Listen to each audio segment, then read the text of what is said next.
All right, well, hello everyone. On behalf of our municipally appointed board of directors, our general manager, Angela Coleman, and from Allison, Sandra, myself, and the entire team at SNC, welcome to our annual Municipal Information Day, and good morning. My name is John Messman. I'm a team lead at the Authority, and I will be serving as your moderator for today's workshop. While our Municipal Information Day has traditionally welcomed attendees from all 16 of our member municipalities to our administrative office in Finch every spring, to learn more about the Conservation Authority, to network and liaise with staff from across Eastern Ontario, and of course, to enjoy a few slices of pizza. We obviously haven't been able to accommodate such a large group of people in our building during the pandemic, which is why we'll be delivering this workshop online this year. Because our region is so geographically large, I know some of us have sometimes grumbled about the long scenic drive to Finch, so it is nice to be able to come together almost effortlessly online to collaborate. And while acknowledging the convenience, I will say that our in-person networking has often led to some really great project synergies that have helped do great work for the environment and our communities. We will be featuring some project examples today that are a result of CA and municipal staff coming together to come up with a reasonable and sometimes creative solution to various problems or issues that might occur. So while today might not offer the same in-person discussions as previous events, we do encourage you to think about potential partnerships and opportunities. Now, before we get started, I do want to take a minute to walk through some meeting and housekeeping remarks. As some of you will know, we usually would take a full day to go through some of this content at our office so that there's time to introduce new municipal staff to our organizations and talk about some of the different project successes and leave enough time for pizza and chat. But because we are presenting online today, we have reduced our event to a half-day affair, and we are hoping rather to wrap up around 12:15 p.m. We've also decided to keep the focus on some of our watershed planning, water resource management, and conservation land stewardship work. And to supplement that, I'll deliver a presentation on the agenda along with our tree planting guru, Cheyenne, where we'll highlight other areas of our work with a bit of a 2021 year in review to provide attendees with a glimpse into some of the other areas of our work. We will have some time for questions and answers after each presentation, but because we will be short on time, we really do want to encourage people to drop questions in the chat throughout the meeting as a way to interact with people as well. And if you'd like to ask a question at the end of a presentation, if you could please use the raise hand feature in Teams.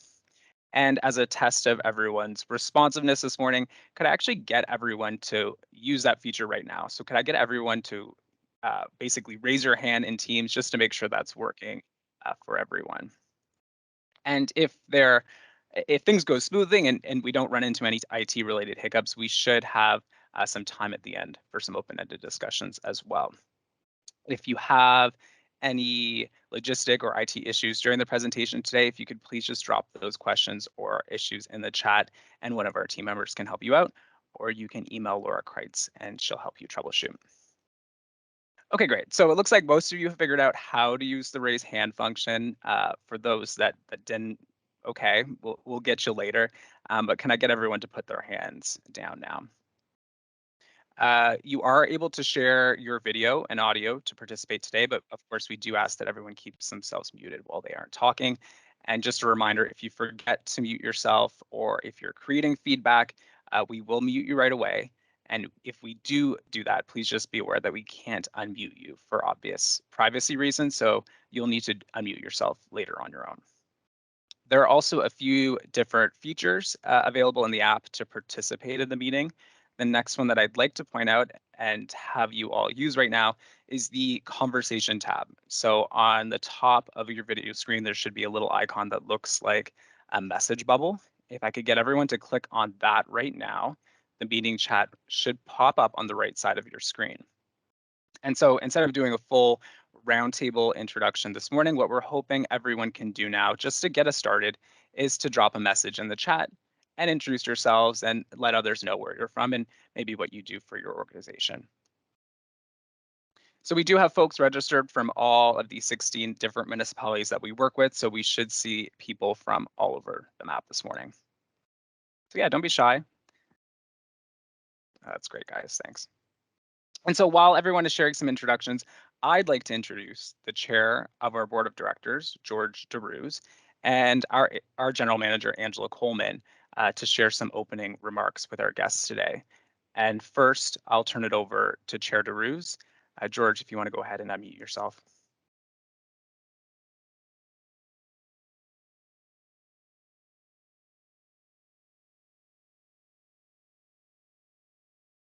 So George, I don't hear you, so if you can just double check that you're unmuted, then you can go ahead.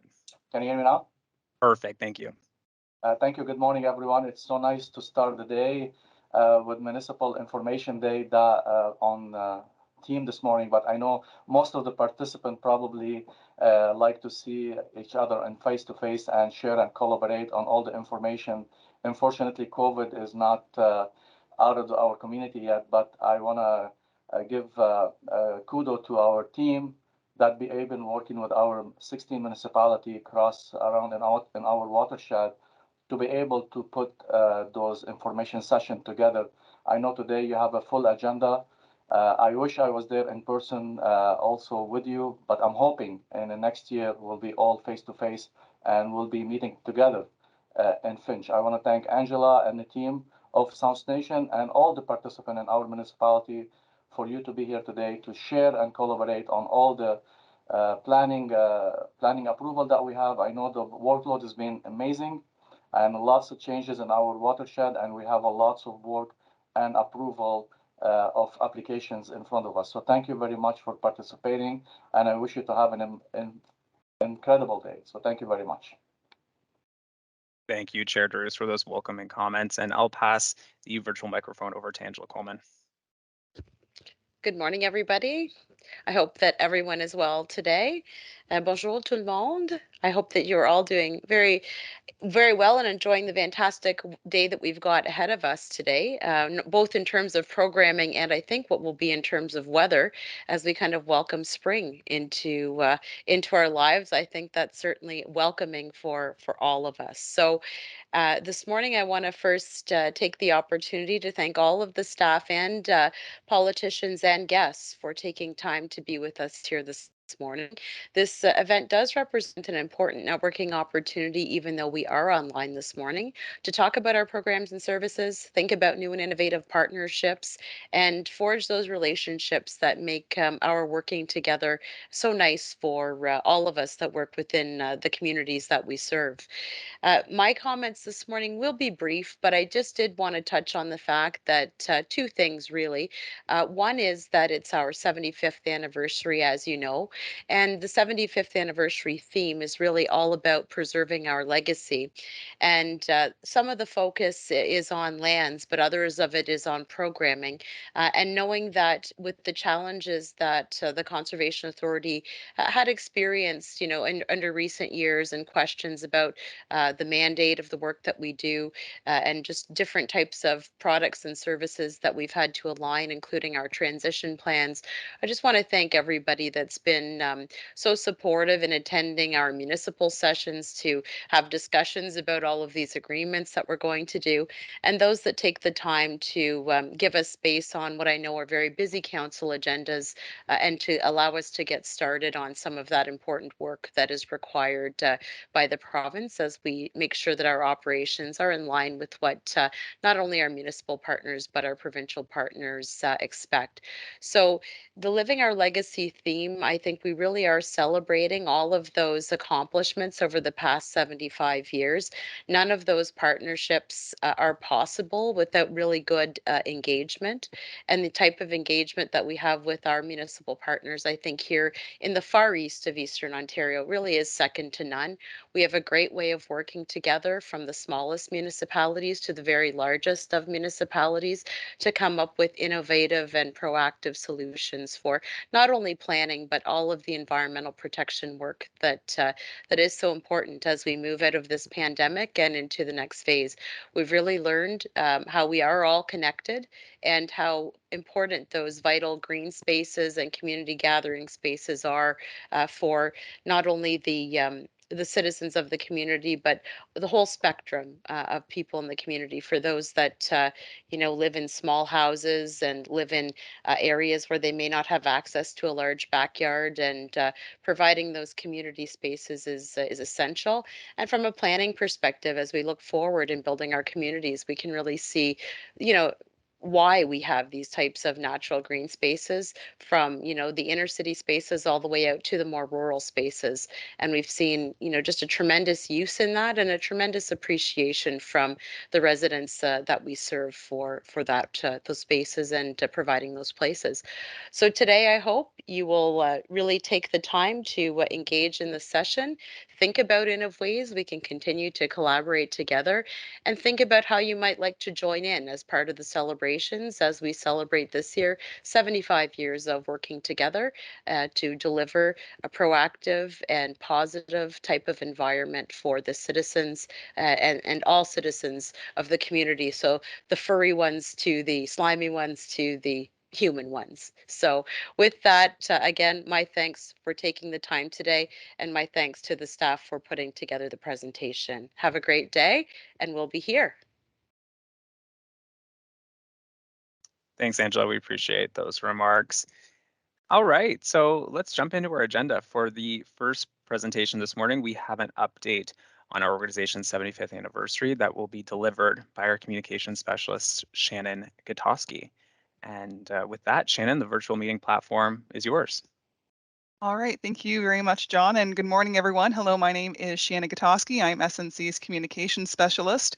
I'm pleased to talk to you briefly today about SNC's long-standing history in Eastern Ontario, and of course, our 75 years of conservation, a significant milestone that we're celebrating today. Many of you have worked with the authority on some level, so you'll be familiar with much of our history. We're an environmental agency established under the Conservation Authorities Act of Ontario. While much of our work is governed and directed by upper levels of government, conservation authorities can only exist with local interest and funding from member municipalities. Our region was not immune to much of the environmental challenges of the day, including significant flooding throughout our incredibly flat rural landscape, along with massive deforestation that also contributed to some significant droughts and formed the creation of Eastern Ontario's own ghost towns and deserts. The South Nation Conservation Authority was also the first cooperative undertaking in Eastern Ontario. It was the first time in history where work and projects were planned along municipal borders that recognized water and land resources aren't limited by political borders, and recognized the need to work together to help conserve and restore our natural resources. Which should come as no surprise that we were one of the very first conservation authorities established in Ontario in 1947, just 1 year after the creation of the provincial legislation, which followed the Second World War. This means being one of the oldest CAAs in the province, with our over 75 years of conservation under our belts, our organization has a lot to reflect on this year. Specifically, we'll be putting together a presentation for our annual general meeting later this month, which will be broadcasted on our YouTube channel for the public to watch, where we will take some time to look back over the last 75 years and discuss the changing environmental climate and how our work in partnership with our municipalities have helped contribute to a healthy region. And you can expect to see some of these photos and stories shared at our AGM, where we can discuss some of the environmental challenges and the work that we have accomplished together. On the screen here, you'll see ice jams in downtown Chrysler, an area now protected by the Chrysler Dike Flood Control Project. You'll also see the Bourget Desert, formed following massive logging operations. A photo of some of the replanting efforts that helped create the La Rose Forest, where there was once a desert.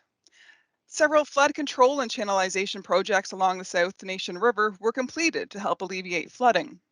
And you'll note the creation of water control structures depicted on the top right here is the Chesterville Dam. And along with photos from the Castleman to Lemieux landslides, which is still the largest recorded landslides in Ontario history, where our work has helped protect people and property from natural hazards, a key mandate of the work we do. And with 75 years under our belt, of course, we've gone through several branding exercises that have helped us stay connected to our watershed communities. Some may recognize the old deer, a popular site across the region, or even the moose, a rarer site, but a keystone animal species that relies on large tracts of forest and access to fresh water, and a species we also use when studying natural heritage and how much habitat is enough within the region. Which brings us to our newer logos featuring the white pine, which is the provincial tree, and the most popular tree that's planted through our tree planting programs and something we're best recognized for. And in addition to the logos, we've also changed offices over the year, repurposing first the old schoolhouse in Berwick, North Stormont, and then the school in Finch, which is where we find ourselves today. And throughout our years, our jurisdiction has also changed at the request of the municipalities as our programs have evolved and our services have been needed in growing communities in the region, specifically along the St. Lawrence and Ottawa rivers. So these next few slides talk about our programs, which I will touch about just only briefly because you'll hear more about these later on this morning. So protecting people and property from natural hazards continues to remain one of our main objectives. And you can expect that we'll be reflecting on these past retrogressive landslides along with historic floods along the Ottawa and St. Lawrence rivers. There were also several decades of our history where much of our work and projects were capital in nature. The creation of reservoirs within key communities like Spencerville, Russell, Chrysler, Chesterville, and Castleman that helped keep our fresh waters in the community, originally used for hydropower or food production, or for drinking water supply or recreational needs. Channelization projects and the creation of berms and dikes also helped keep many of these communities safe. Throughout our history, we've also been the selected partner of choice to help with large-scale development and environmental projects and have helped streamline approval processes while also helping to restore the environment along the way. It's these partnerships with municipalities that have helped create phenomenal programs like our septic services that have become a cost-effective asset for people and the municipalities we work on behalf of. We continue to complete environmental monitoring to help report on watershed conditions, and we use this information to inform environmental reviews and to help us fundraise for local projects. SNC's continued fundraising success have helped make many positive contributions to the region. We also deliver a number of different environmental stewardship programs through agreements, including things like water quality improvement programs for farmers, woodlot advisory services, and one of our most popular programs, of course, being the tree planting program. You'll see in this photo, shortly after our 70th anniversary back in 2017, that we have already planted 3 million trees since 1990. With the continued success and improvements of our programs, it should come as no surprise that we surpassed the 3.5 million tree mark just last year. So this brings us now to our conservation lands. Lands that are now used for recreation, flood protection, sustainable forest harvest operations, and access to our waterways and natural environment, something that's been incredibly sought after throughout the course of the ongoing pandemic. The work we do is important for the people, the economy, and the environment. One of the goals of our 75th anniversary is to reflect on how water resource management and our conservation land stewardship have helped contribute to a living natural legacy for the region. Lands that are acquired or donated to SNC help create a natural legacy for both people and the environment, and we're very proud to be the managing partner of over 20,000 acres of community land. As part of our anniversary planning, we have prepared a short guide which highlights some of our planned activities that will help share and reinforce these messages. Of note are some of our workshops and engagement activities ahead of our AGM, such as today, which we've really been looking forward to. Spring will focus on our flood forecasting program and tree planting programs. And we'll also be planting a record number of trees yet again this year, and we're happy to report that our municipalities have partnered with us again to help deliver a free tree campaign, which will provide seedlings to residents throughout the region. For the summer looking ahead, we're looking forward to the return of our summer youth fishing camps and the highly popular canoe and kayak races across the jurisdiction. We're also speaking with some restaurant partners to help pull together a Taste the Nation campaign. And of course, we're looking forward finally to the return of our charity golf tournament and open house.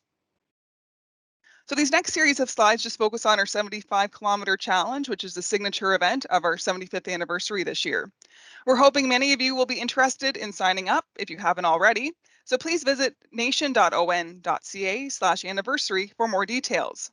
For those that sign up, we will mail you an information package, which includes the guide here on the screen. We simply ask that you visit as many conservation areas throughout the year as possible and track your distance.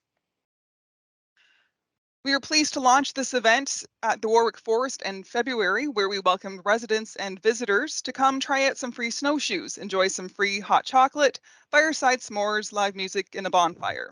The weather wasn't great, but people persevered and we had a great turnout. That continued success grew last month with a very successful event at the Oshman Forest Conservation Area, which also again drew a very large crowd, featured a scavenger hunt, maple treats, and a bonfire. So thank you to everybody who's come out, and we look forward to a lot more activities down the road. And with that, I thank you for listening, and we look forward to celebrating with you all. Great. Thanks for sharing this update with us, Shannon, and for ending on some comments on our 75-kilometer challenge, which of course is something we're really looking forward to. This is the point of the presentation. If there are any questions, if we could get you to raise your hand, and Allison and I can call on you, or feel free to drop them in the chat and Shannon and our team will get back to you. Now, as a quick test for our listeners, we will be launching a few poll questions after every presentation, in part to make sure that you're still with us, but also just to keep things fresh. So Shannon, if I could get you to launch the first poll question.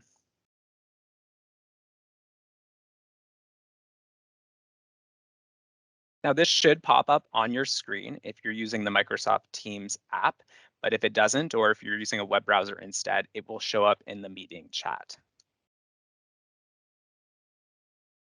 All right, so the first question is, do you plan to participate in SNC's 75-kilometer challenge?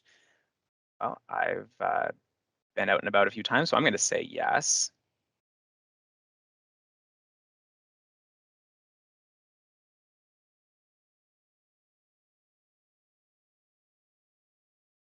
That's great to see.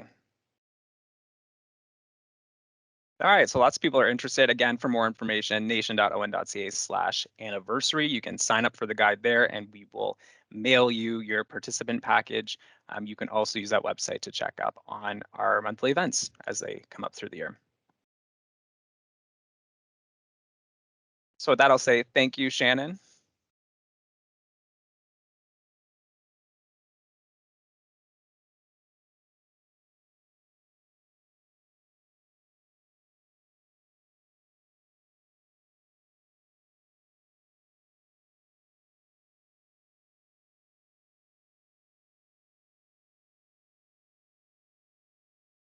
All right, so next up is yours truly. I'm John Messman, the team lead for our conservation lands and community outreach portfolio.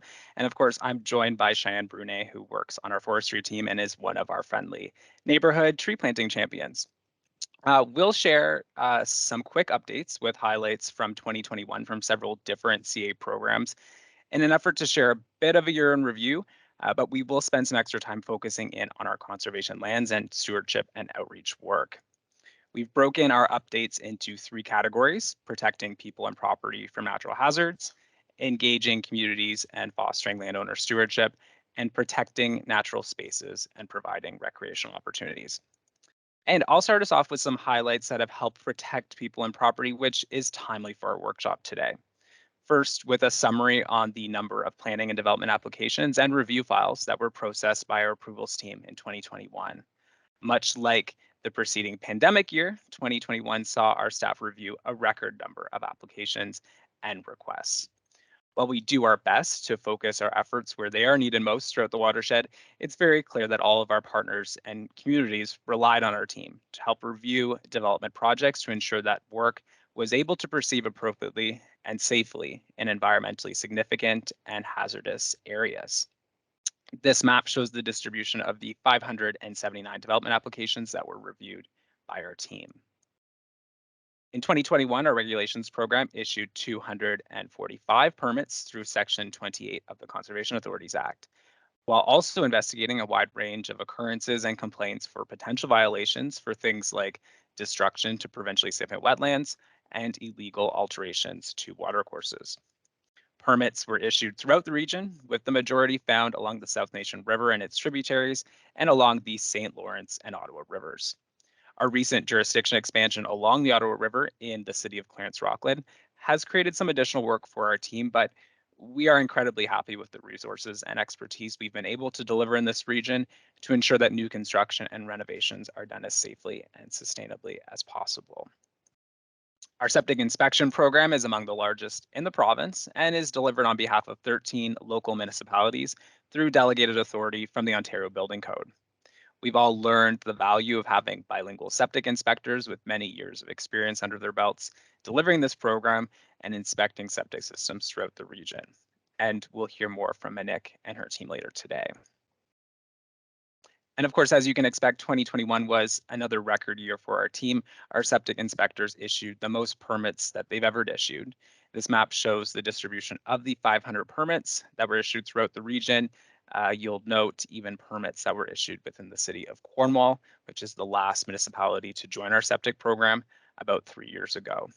And some of you may know that we have been asked to consider delivering our services within the United Counties of Leeds-Grenville, as their health unit will no longer be delivering this work. Floodplain mapping, always a topic that hits close to home for us at the CA. Our water resource engineering team updates natural hazard maps every year. Projects and updated studies are at the request of our municipalities and are cost shared. Since 2013, SNC has been fortunate to be successful in securing funds from the federal government's National Disaster Mitigation Program. The studies completed since 2013 have cost about $2.7 billion, with SNC and its municipalities contributing about $1.65 million and the federal government providing $1.05 million.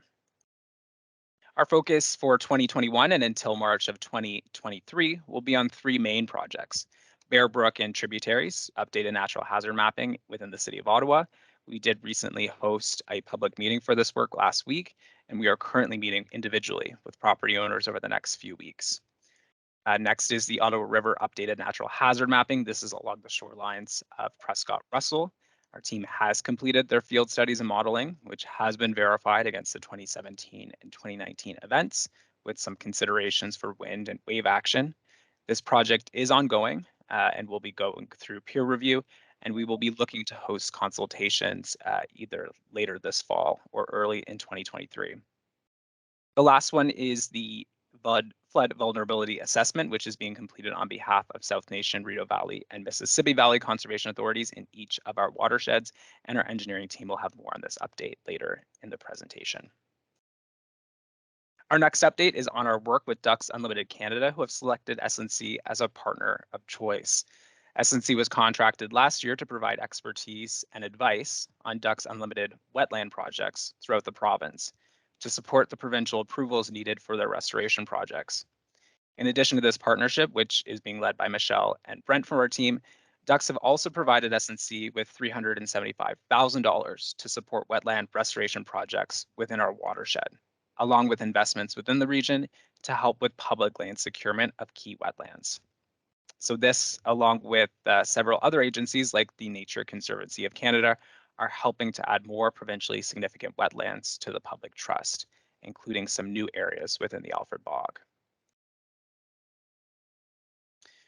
After recently completing a catchment study of the North Castor River in the city of Ottawa, our watershed planning and stewardship teams have also been hard at work monitoring the South Bear Brook catchment over the last 2 years. This study is cost shared with the city of Ottawa and will support the city's subwatershed planning processes by providing recommendations for stewardship and conservation efforts while helping to guide planning reviews within the city of Ottawa. For another example of CA municipal partnerships at work, we turn to the township of South Stormont, who retained SNC to complete an environmental impact study for their growing industrial park. With challenges secured consultants during this development boom, the municipality was able to save time and money by working with SNC to complete this study on their behalf. This unique opportunity is possible due to the shared jurisdiction and division of responsibilities with the Raisin Region Conservation Authority in South Stormont. And this work is taking place over several years to help assess those natural features and provide mitigation measures for their industrial park. And as a final example, you'll hear more from this at the end of the workshop today, but this is on the management of stormwater management facilities. Some of you may recall our work with the United Counties of Prescott-Russell to create inspection guides and management documents for ponds within the county, along with our work with the United Counties of Stormont, Dundas, and Glengarry to create a design guide to help municipal planners review and understand designs of stormwater facilities. We are now contracted to deliver this new inspection program within the Township of Russell and the Nation Municipality, and we are in discussion with several others. Our next update is on the management of our water and erosion control infrastructure. About 8 different control structures are maintained within the South Nation watershed. All of our structures have annual inspections, 10-year work plans, and we regularly apply for 50% funding from the province for capital upgrades. Of note, in our last updates include some new sensors at the Chesterfield Dam, which now allow us to view and access water levels and flow in real time from all of our devices. We always had access to hourly data at this site, but this new improvement, along with the new cameras we installed at the dam last year, has really helped with our modeling and responsiveness this year, and which is important for the structure as it's the only one that's regularly operated to control flows through the system and to limit flooding within Chesterfield.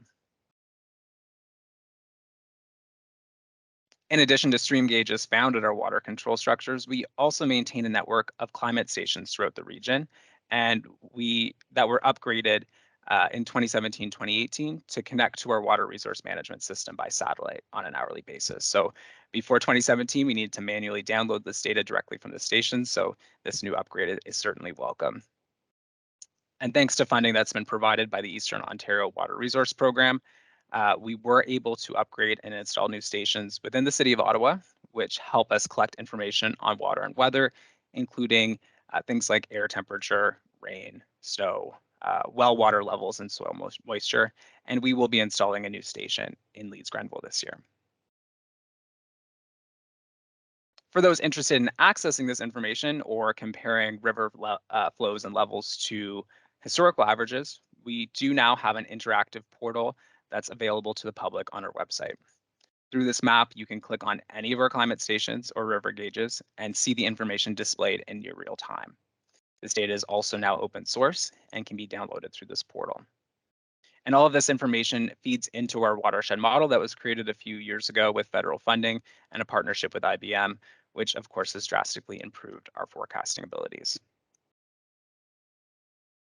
And speaking of flood forecasting, which continues to be an essential part of our work, we were very happy to see a slow, methodical spring melt last year and so far this year with some cooperative and manageable rain events, which did not trigger large-scale flooding. Last year, we did issue 5 flood advisory within the watershed and 1 along the lower Ottawa River. And so far in 2022, and we are nearing the end of our spring melt within the watershed, while also monitoring river levels, flows, and reservoir capacities with our Ottawa River partners. And so far, conditions are looking very good, but of course, we will keep an eye on forecasted rain. Something that continues to be a bit of a concern for us is low water conditions that have persisted over the last few years, especially in late summer through fall. We did maintain a level 1 low water advisory last year. There were no reported concerns with water capacity and treatment for our municipalities, but we were concerned with low water levels in many of our streams. And as with any summer, private wells, especially those that are shallow, continue to go dry, and we do receive lots of inquiries from residents on private services asking for information on how to manage their dry well. So we do continue to share these resources with property owners, but we would of course like to emphasize to our audience the importance of access to water, whether through underground aquifers or surface intakes in rivers when reviewing and approving new development projects on private services. This, of course, is a crucial part of our technical review service and something that I hope will be discussed later today. And something that's very positive that we've shared with our partners in the past is our work with Prescott-Russell and SDNG on a joint planning study for natural heritage. All municipalities are required by the province to implement natural heritage policies, and working on this project was a natural fit for our team. And it was also seen as an opportunity to streamline some of our own environmental review procedures and to achieve consistency throughout the region. And on the thought of record setting, while this is one of the last areas in the province to complete this work, it was the first time that two counties have chosen to work together on a study like this. And of course, we're happy to see our partners work together to streamline this process. Again, not to just save time and money, but also to provide the best possible outcome for our communities and the environment. And naturally, this update will be mapping update rather will be discussed later today and will hopefully be a resource that many on the call will be familiar with. And we know that we, as people, are better together. The same is true for the environment. A connected landscape will help lead to a stronger legacy, and we look forward to working with our municipalities to implement this work. Now, switching gears to our community engagement and environmental stewardship work, which is where I'll pass you over to Cheyenne to lead you through the next few updates. Good morning, everyone.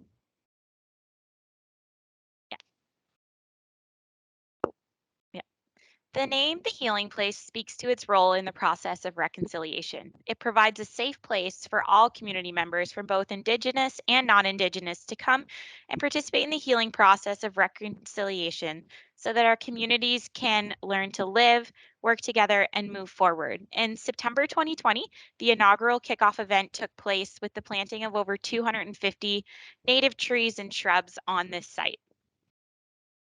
And then again in October, the Healing Place partners gathered once more to plant more culturally significant trees and shrubs, create a children's garden, and provided opportunities to share stories, to grieve, remember, and celebrate First Nations culture.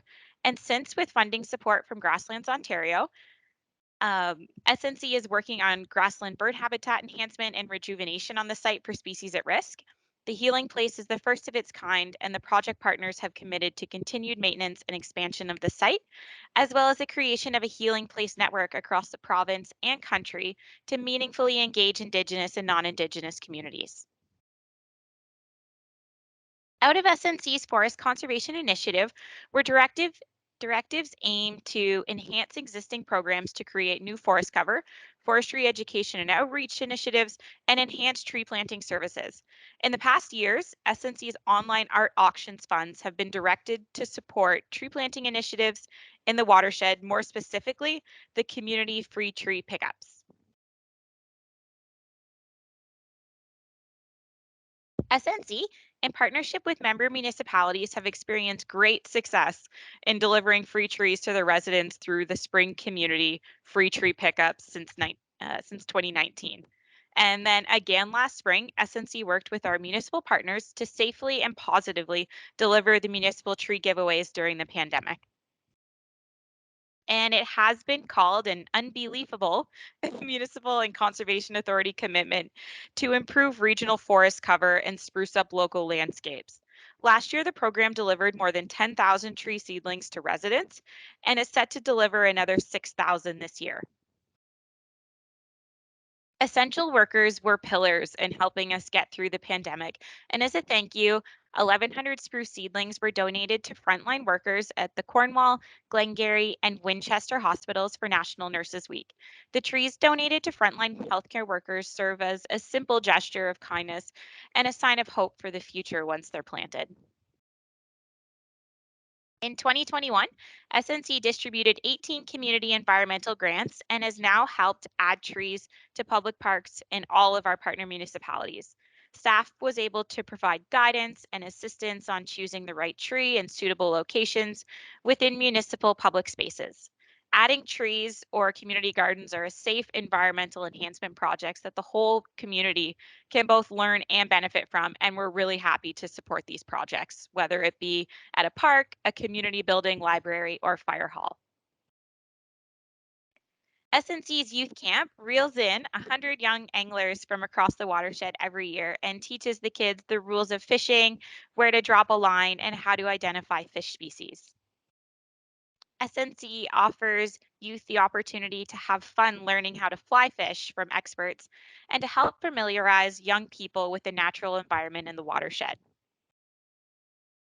In the first year of the pandemic, unfortunately, SNC didn't deliver its annual fish camp, but was very happy to bring it back for the 12th year in 2021.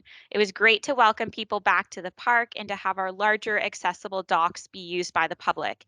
This is also the largest fish ever caught in our fish camp, one that I'm sure must have thrilled all of the kids. Typically in March, over 1,000 students descend upon Oshman Forest to take part in the maple syrup education program, but the pandemic put a tap into our plans. So instead, SNC adapted, like we usually do, by making virtual field trips and partnering with the Ottawa Catholic School Board to share new new maple education videos, which reached over 30,000 students across hundreds of classrooms through the capital region. 2 videos were created geared towards kindergarten to grade 6, both of which are being promoted this week. Oshman Forest is open to the public and offers a great kilometer-long interpretive trail that I encourage you to bring your friends and family to. And while our Maple program was geared towards elementary school virtual learning, resources for high school students were also developed. The MOE hired 5 conservation authorities to distribute virtual field trips to all school boards in the area last spring. 2 videos were produced by staff, one focusing on the St. Lawrence River and the other on the Ottawa. The virtual field trips are free, great, and an online resource that satisfy curriculum objectives. Through agreements, SNC delivers the Woodlot Advisory Service program on behalf of both the United Counties of Stormont, Dundas, and Glengarry and Prescott Russell. It's a free educational service that provides landowners with site visits, resources, and information on how to manage their woodlots. Through this program, SNC also disperses grants for the completion of forest management plans through the MIFTIP program, which provides property tax savings of up to 75% for forested lands and properties that qualify. And as Shannon mentioned, we've been reaching huge milestones in the past. Since 1990, SNC has planted over 3.6 million trees through its spring tree planting programs. SNC is also a program delivery agent for the federal government's 50 million tree program, which is a full service subsidized tree planting program that offers up to 90% cost savings for landowners who qualify, with costs as low as 26 cents per seedling. 218,000 trees were planted last spring through the 50 million tree program, providing trees through our over-the-counter program, and by providing services to LaRose Forest for their underplanting projects. Due to increased yearly demands, we already have over 40,000 trees reserved for spring 2023. And it's just a quick reminder that it's never too early to start planting your spring tree planting projects. Through an agreement with the counties, SNC has delivered the SDG County Roadside Tree Program since 2011.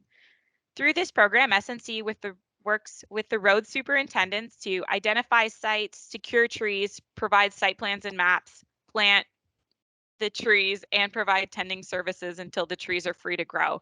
Managed through an agreement with the county, we've done a small pilot project in Prescott Russell as well, and are working on a new pilot with North Glengarry in spring 2022. And this is just a reminder for everyone on the call that all of you can participate in this program.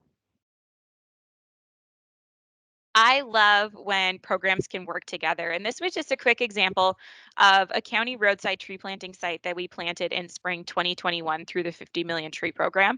And it's important to note when thinking of planting sites that you don't need an empty field or idle land or a park. If you have a 1-acre parcel or say a long stretch of roadside that you have interest in planting, it could qualify for the subsidized program to dramatically reduce your planting costs.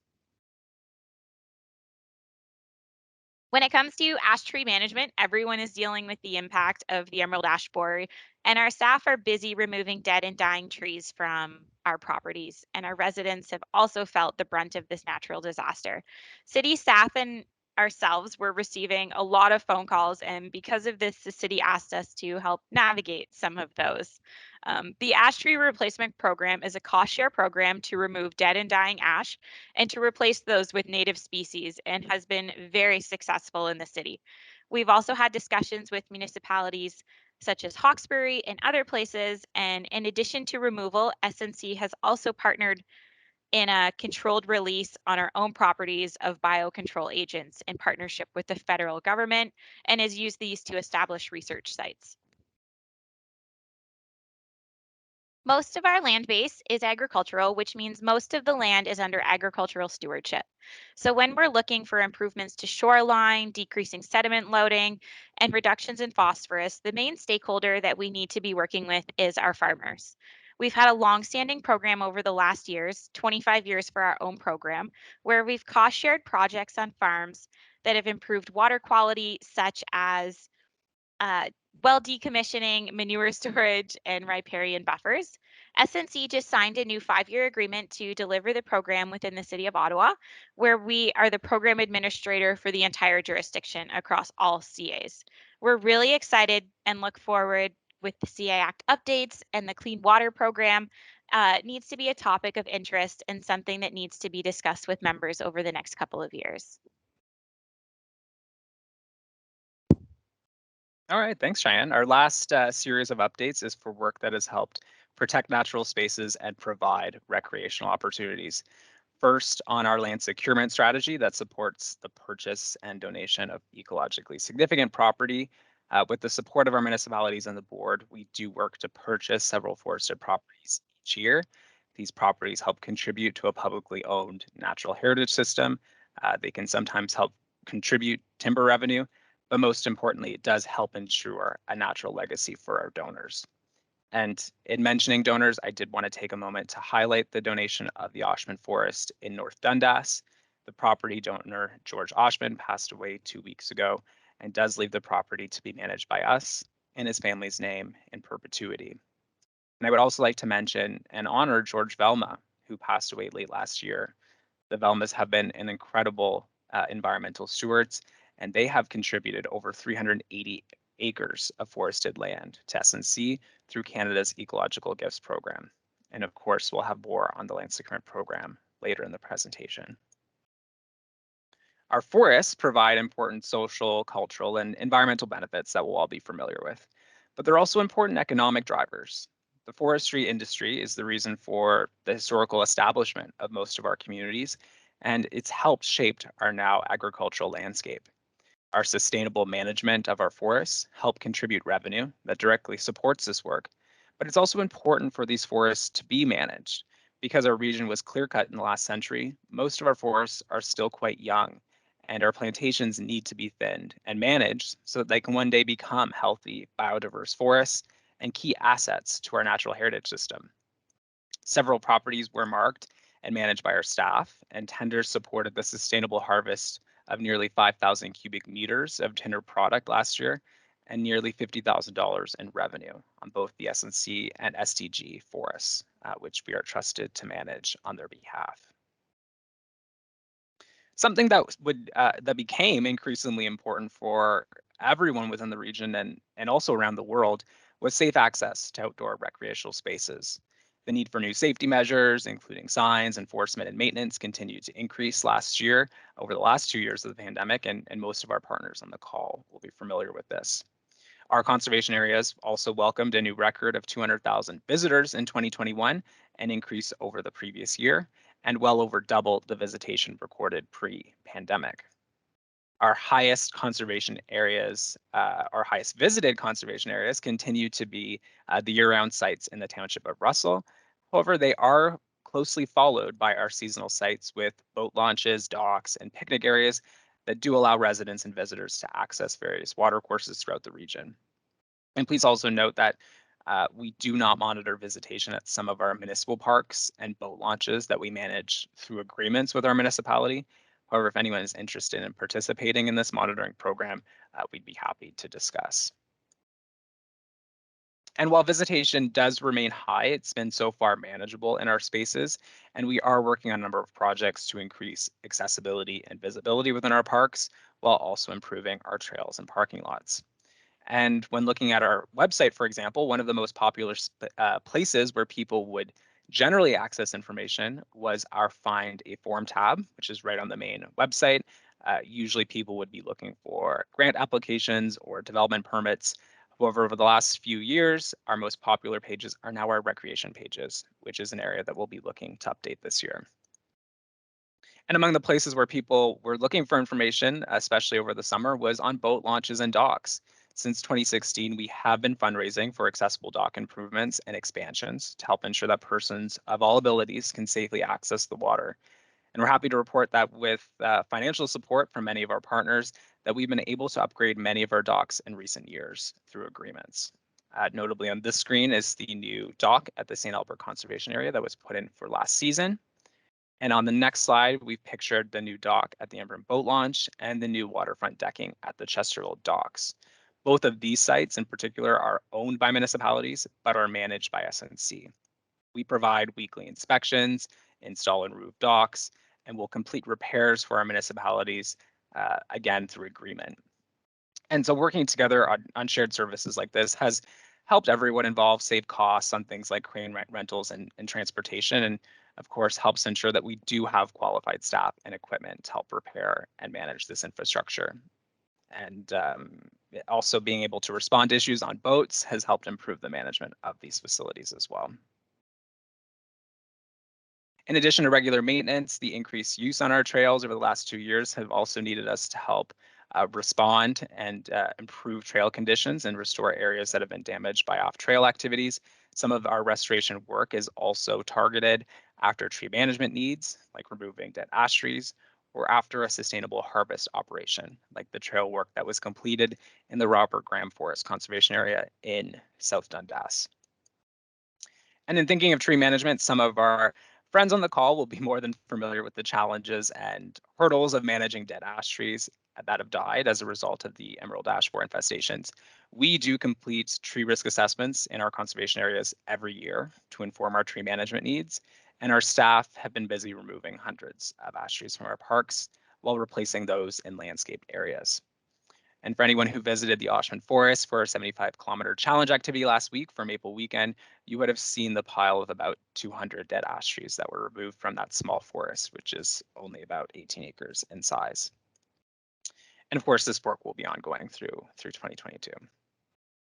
Now, while our staff had already removed hundreds of dead ash trees along the trail system in the J. Henry Tweed Conservation Area, we did need to seek some support from external contractors this winter to help remove an additional 380 dead trees that were at risk of falling near the trail system.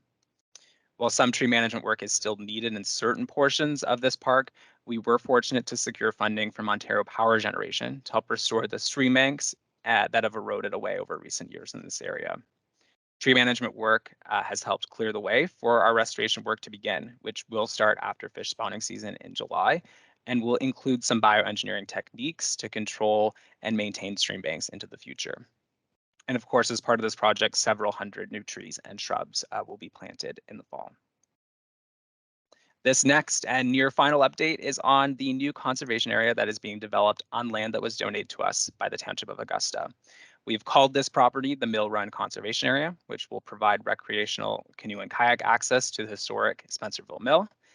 It will be passively managed this year, where people can park and launch their canoes or kayaks into the headwaters of the South Nation River.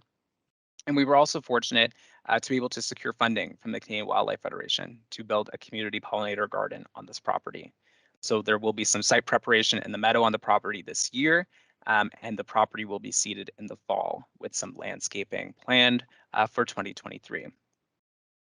And in mentioning pollinators, we would also like to recognize some of the work of local volunteers throughout the region that have helped encourage some of our partners to update roadside mowing practices and timing to promote pollinator habitat and to support the hatching of the at-risk monarch butterfly. We have been working with the Canadian Wildlife Federation to promote these practices. We have funded a few community garden projects with support of our municipalities, and we do continue to encourage public works staff to participate in the Eastern Ontario community of practice. Last year, we did bring staff from SDG counties on a bit of a road tour of some of the roadside demonstration projects in Lanark County that we do hope will be considered locally. And so as we plan our projects, we always consider native plantings and pollinator-friendly trees and plants, and we do encourage all of you to do the same. And as a final comment from me on this topic, much of this information will be made available within our annual report, which will be distributed after our annual general meeting in 2 weeks. We will share copies with each municipality and to everyone who registered for today's session. With that, thank you for listening. We hope that this summary and review is helpful. And I'll take this opportunity to launch a poll question.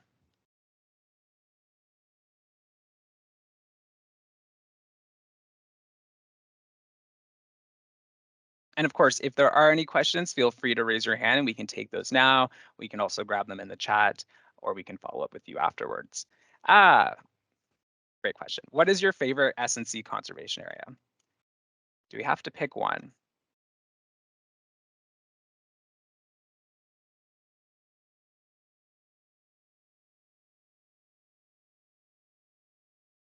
All right. We've got Warwick Forest up there, Two that's Creeks neat. Forest. I like how that all S12. comes up like that. Yeah. Very cool. I love these mind maps so you can really see who's picking Ooh, which Jessup's sites. Falls. Jessup Falls is getting a lot of submissions. Either we've got a bunch of people from Alfred Plantagenet on the call or some avid fishermen. Regardless, I mean, that is a great site. Looks like it's Burton as competing. well. Yeah, Burton, Warwick Forest. I'd say if you have take the 3 biggest ones on the screen and any of the ones, if you haven't been to them, go and check them out, honestly. Because I've been to more than half of our conservation areas, and I need to get out to the other half because I'm missing out. I know that. Yeah. What's your favorite park, Al? I have to say Warwick just because it's close. So I can, it's a space that I can go to after work or even at lunch and just take a quick 30-minute walk. You can do a 5K walk there. It's got a lot of different forest types too, which I really enjoy picking if I want a pine day or if I want a mixed forest day, some cedar swamp, Yep. But I haven't been to Two Creeks. I admitted that in the chat, and I'm embarrassed because I know I got to get out there. So You always miss the best time to visit Two Creeks. I think it's best visited in the winter. It's pretty great for snowshoeing. I did miss it. Yeah, I did. Keeps the bugs at bay. I was surprised you didn't pick Reveler. I thought that grassland spot would be your favorite.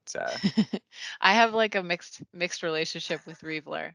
It can be very desolate at certain times of the year, like desolate in a beautiful way. I walked there last night and I thought it's not like Scotland, but it's kind of like Scotland. Like it's very rocky and craggy, and I saw a snake there. So if you don't like snakes, maybe don't go there. But no, Reveler is beautiful in a very different way. Yeah, lots of birds, sure. lots of birds. Yeah. All right, well, this is great to see. Thanks, guys. My favorite is W. Burton in Russell. I love that part because it, has a combination of forest. There's some green space. You can see the Russell Weir. It's on the Castor River. I feel like it brings together a bunch of different things that I look for when I visit a park. So I love that space for sure. Great place to do interviews. If you want a non-conventional interview site, we've done interviews there before. It's kind of cool.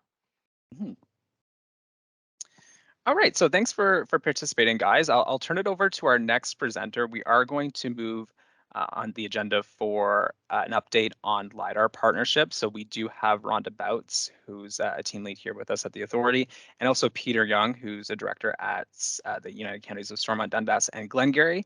And between the two of them, they're going to walk us through an update on this new and really exciting imagery acquisition project. So I'll turn it over to you, Rhonda. Great, thank you, John, and good morning, everyone. I'm pleased to be here this morning and presenting with Peter. I'm going to start our presentation off with a bit of an update and overview of the LiDAR project, and then Peter will finish this off with some really great examples of how municipalities can use this valuable data. So for those that are not aware, LiDAR is light detection and ranging. It's a remote sensing method. It basically has a plane in the air with a pulse laser mounted on the underside, and it allows the plane to fly along and basically measures the distance as the laser hits the ground and bounces back. So what this gives us is very accurate topography data at a very reasonable price, given the area that planes can cover in a single day. That's just a quick how the LiDAR is gathered. And we often have the question, well, we have Drape Imagery, which is the digital raster acquisition project, Eastern Ontario, or air photography. What does LiDAR give us that's actually better, and why should we invest in it? Well, as you can see from the slide on the screen, both are very high resolution products. However, LiDAR gives us a much higher level of accuracy as far as topography to create digital elevation models that we use in our mapping and creating our contours for our projects. So it does give us the high level of accuracy we need for projects such as floodplain mapping. So although both products are great and we do use both, the advantages of LiDAR certainly for more precise work are what we are aiming to acquire. Sorry.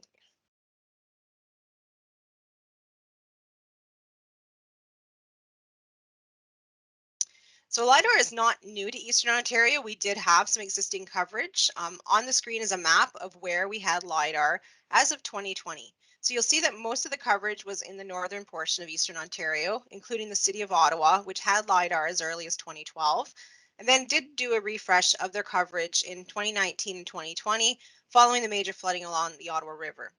United Counties of Prescott and Russell also had historical LiDAR and again did refresh some of that along with the City of Ottawa following the 2019 Ottawa River flooding. We are planning to refresh that LiDAR in the project that I will talk about in a moment, but I did want to mention that we also recently acquired, in a partnership with municipalities along the St. Lawrence River, data in 2018 and 2019 under the National Disaster Mitigation Program. We were able to acquire this data and do a hazard mapping update for the St. Lawrence River. And you'll also notice in South Glengarry, there is a small area of LiDAR, which was also captured by the municipality through an NDMP, or National Disaster Mitigation Program project, at the same time that we flew the St. Lawrence River. We had such a great partnership with the St. Lawrence River project that we've always wanted to expand and actually fill in the data gaps that we had in the rest of Eastern Ontario. So the opportunity came to us in late 2020. The National Disaster Mitigation Program did open up intake 6, and we did launch a massive partnership initiative to acquire data for Eastern Ontario. So in the map on the slide on the left, the area is one of our largest partnerships and probably the largest partnership that we've undertaken with conservation authorities and municipalities to date. There are 16 conservation authorities, starting in the west at Quinte for Frontenac County, and going east towards the Quebec border up to Raisin Region Conservation Authority and all the CAs in between. It includes 7 upper tier counties and their 42 lower tier municipalities. It's an area of about 14,500 square kilometers. And the advantage of having such a large partnership is the cost of LiDAR actually decreases as we fly more area. Of course, the initial cost of getting the plane in the air is what drives the cost up. And once the plane is in the air, the larger area they can fly is a much cheaper and more economical option for all the partners. You'll see a breakdown of the area that's being covered in each of the municipalities. The white areas on the map indicate where LiDAR already exists in the City of Ottawa and United Counties of Prescott-Russell, and that stretch along the St. Lawrence River. Just to give you a sense of how economical such a large partnership can be, when we flew the LiDAR along the St. Lawrence River in 2019-2020, the cost was about $110 a square kilometer. With the massive area we're flying last fall and this spring, that price is actually half of what we paid just 3 or 4 years ago, with the cost coming in approximately $56 per square kilometer, which is very, very cost effective for all the partners. We do have a total project cost for this entire area of about $780,000 plus HST. That not only provides us with the LiDAR data, it also provides the actual leading and management of the project by South Nation, as well as field verification by our Conservation Authority staff to verify the quality of the data coming from our contractor. I'm very happy today to also share some great news. Although we had originally applied for this project under the National Disaster Mitigation Program, we were not successful at the time. But with some hard work from staff, namely Sandra, who you hear from next, we were able to actually secure a partnership with the federal government through Natural Resources Canada to help offset the cost of this project. The ink is just freshly dried on that agreement, so I'm very happy to make the announcement today that $348,000 will be provided through Natural Resources Canada to help offset the cost of this project. As you can imagine, there are some logistics that we're still sorting out on that funding. We have approximately 18 agreements with the various partners, which will need to be amended to update the contribution amounts. So the good news is anyone who's participating, I have a rebate coming for you. So stay tuned and we will get back to you as soon as we've had a chance to get some amendments drafted. And I think my final slide is just, oh no, sorry, I have 2 more. For those that have been avidly waiting to hear when they may see their LiDAR data, the map on the screen in green shows you what we were able to acquire through our contractor last fall. So about just under 50% of the project was flown before the snow hit the ground. And that data has actually just come into our office. So it is unverified. Our staff will be out surveying this spring, again, to ensure that we are receiving the highest quality data that we can for the LiDAR. Our plan is to fly the remaining this spring, and with the weather cooperating the way it is, we're hoping within the next couple of days to week or so, we'll see planes in the air and hopefully capturing the remainder of that LiDAR data.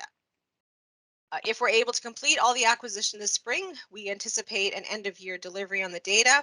If for some reason leaf on happens a lot faster than we would like, we do have a window of opportunity in the fall to finish any needed acquisition at that time as well. So for conservation authorities, one of the biggest things for us and the reason why we're so interested in acquiring this data is to help us with some of our work, predominantly the floodplain mapping. So again, this high level, high resolution topographical data we use in our flood modeling. We use it to establish our flood lines, but we also use it in our modeling for flood forecasting and warning. We use it for shoreline management. We use it for landslide analysis. As you'll see, the 1993 Lemieux landslide gives you a sense of what the data looks like from LiDAR and how detailed it is as far as topography. And I'll just end before I pass over to Peter with another great initiative that we are working on a partnership with the Ontario Woodlot Association. They are looking to use this new LiDAR data to actually update forest inventory for Eastern Ontario, which will also yield us an updated forest cover layer, which I know everyone has been asking for. So we have great plans and lots of future projects that we'll be able to accomplish with this new data, and we're looking forward to receiving the last of our data set later this year. And with that, I'll pass it over to Peter, and he can share some of their municipal experiences and uses for LiDAR. Thank you. Good morning, Rhonda. Good morning, everyone. We love LiDAR at SDNG, and we've got great support from County Council as well. I won't get, well, maybe we'll have to come back next year for another presentation, but in this year's budget, we received money for floodplain mapping, the tree identification and forest cover mapping that Rhonda mentioned. So we're really taking the LiDAR and both what we already have and the product we'll be getting later this year and turning into valuable planning data through help with our local conservation authorities. But I'll get into a couple examples that we've been using it so far.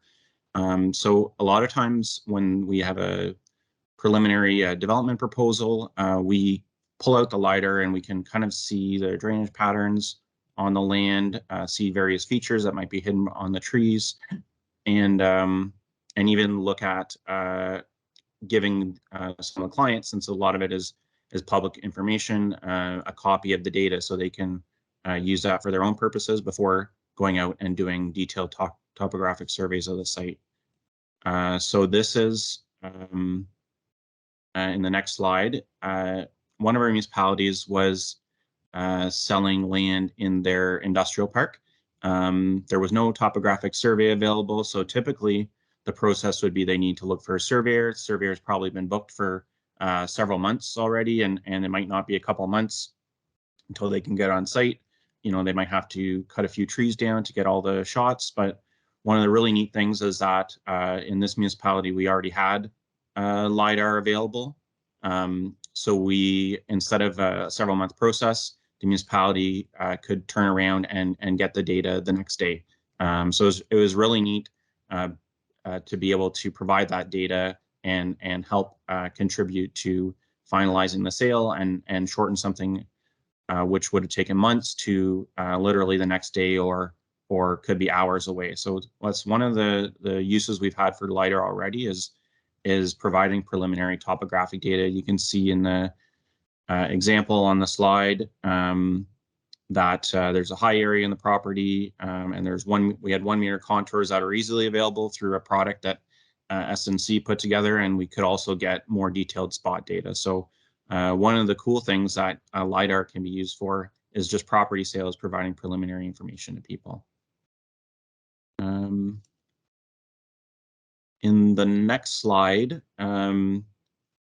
it talks about land division. So this was an example where the LiDAR we used were the approval authority at the county level for severances. And we had a severance on the left side of the road. In the diagram, it's in the pink, the blue's retained, and there was complaints about drainage in the area, different potential causes. We could see right away using the LiDAR that there was definitely historical aggregate in this area. You could see the pathways the trucks took. You could see where piles were dumped. You could see some of the ponds that were dug out. And we use this LiDAR at a high level to evaluate the proposal and work with the drainage department at the municipality to see whether we should add any conditions on this property. In the end, we concluded that the drainage complaint was unrelated, and we could make a decision instead of having to wait into the spring to shoot some grades, to look at all the ditches, everything like that. And it was appealed, but we were successful working with the municipality. They did supplement with some on-site work and some evaluation of the ditches as well. But the first step in making our decision was using this LiDAR. So it's a really good decision-making tool and can be supplemented with on-site evaluation if needed. But at a high level, this was great to help make a quick decision instead of waiting months until some information could be verified on site. Another interesting situation was related to lot grading. There was a subdivision on the property that's the south part of this diagram, and there had to get to a stormwater pond all the way at the north. We looked, and one of the lots in between had not finalized their grading plan, so we could use this LiDAR to see how close it was, and to overlay with the grading plan kind of a picture on what the lot was supposed to be graded like, kind of in line with everything else, and how it ended up being, which is kind of a hill that was going down and blocking the property to the south from using a swale. So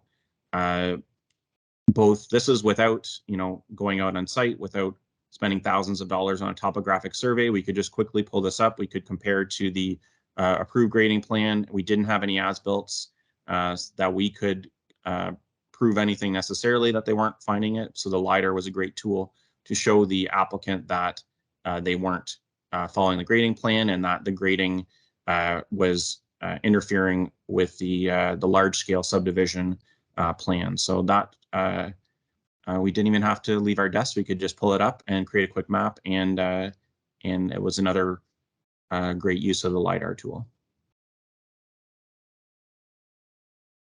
Another way that we've used it as a municipality, and some of this is with the townships as well, is identifying major topographic features and historical land uses, even in something that's a heavily treed area. So this is the municipality's industrial park. You see there's tons of trees, there's wetlands to the north.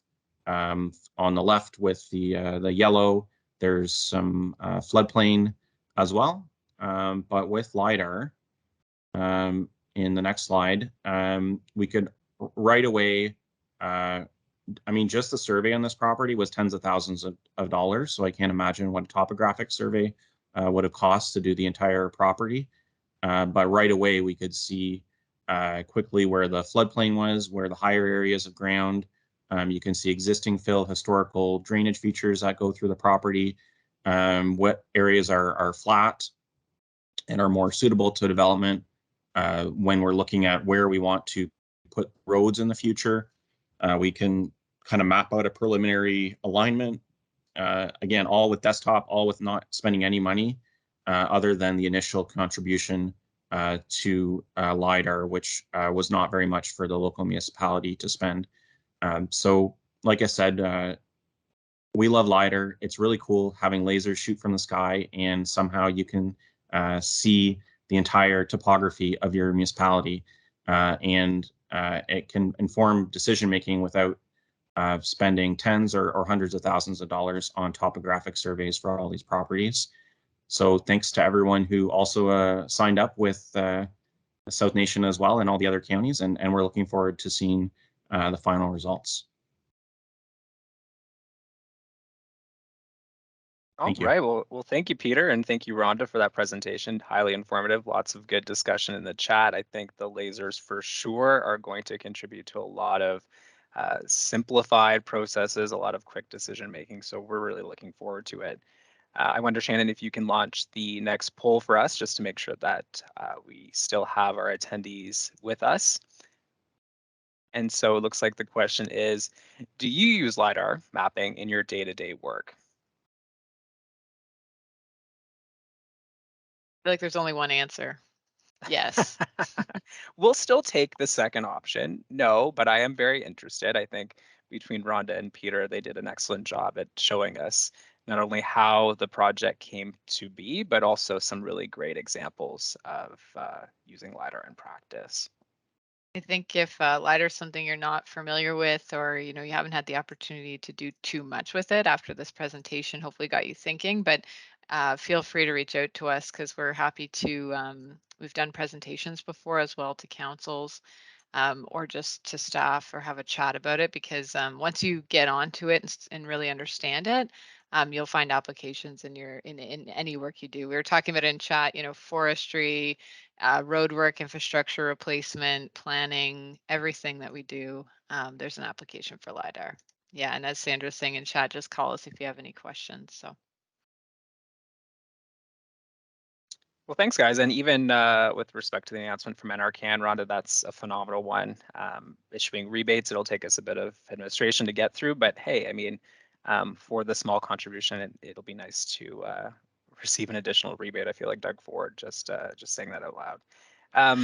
I was going to make the same joke, and then I thought I wouldn't, but it's probably offside, but I already dropped it, so. We all want that 6 cents back on gas, right? But yeah. Today you're actually getting money back on LiDAR, so there you go. You don't even have to elect us for the next election. So perfect. And so we'll move on to the next update. So we do have an update on mapping natural hazards within the jurisdiction. This update is going to be delivered by Sandra and Kat. And with that, I will turn it over to them to lead us through that update. Thanks, guys. Thank you, John. Thank you, Alison. Here we are very happy to be with you. Good morning, everyone. Kat and I are delighted to have an opportunity to provide updates in our managing natural hazards programs. So we go to the first slide. We always start easy in the first slide. We are going to define what are natural hazards. A hazard is the potential source of harm to a person, community, property, or infrastructure. Natural hazards are natural processes that produce unexpected events. So it's all the level of governments are involved to make sure that citizens are aware that these risks exist and that actions are taken to reduce them. So the pictures that you can see in the slide, they show some of the natural hazards. There are some examples like a flood, tornadoes, tsunamis, volcanoes, and hurricanes. In the next slide, we are going to concentrate today only in the flood and riverine erosion hazard. Conservation authorities are governed by the Conservation Authorities Act, which is administered by the Ministry of Environment, Conservation and Parks. But the section related to the natural hazards is responsible under the Ministry of Natural Resources and Forestry. As you know, the Conservation Authorities Act is under review currently by the provincial government. But the changes to the Act have confirmed that the natural hazards management, flood and riverine erosion are mandatory programs for the conservation authorities. Next slide. Morning, everyone. So once again, my name is Kat Watson, and I'm a water resource specialist here at South Nation Conservation. So we just heard that managing erosion hazard is an essential service that SNC provides our partner municipalities. And the reason for this is that erosion can be very destructive, and the risks associated with it are just too costly for communities and for people. Erosion happens when earthen materials such as rock and soil are worn away and transported by natural forces such as water, wave action, ice, and wind. And areas around watercourses are especially prone to erosion due to the sheer energy and force created by water, especially during periods of flooding and high flows. The rate and scale of that erosion is determined by the shape, composition, and slope of the land, as well as localized soils and land uses and climate. And in Canada, Ontario, and even within our own jurisdiction, erosion has been responsible for many impacts, including fatalities and injuries, destruction of property, reduction in property value, loss of productivity of agricultural and forested land, pollution of surface water, among other impacts, which is why it's so important to manage erosion hazard through planning and mitigation efforts.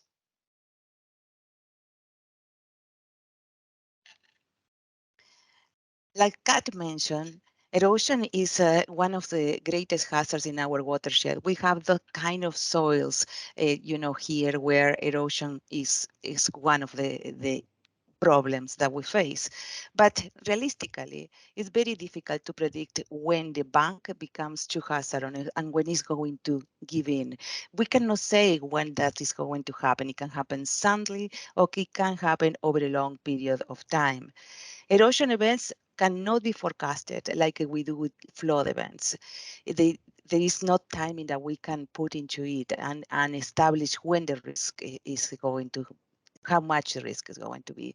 Regarding the erosion hazard, when we assess the risk, we map the slope stability, that the 100-year erosion rate, and the meander belt. In the last presentation, you learned about the importance of LiDAR. The two pictures on the left show the hillshade of two streams. As you can see, there are ridges that determine the stream banks. The yellow line shows the extent of the regulated area due to erosion. So this is the area where some constraints should be considered for safe development. And this is the area that we look when we have applications for development, we look and we provide measures and we provide recommendations for people to be safe and the property to be safe.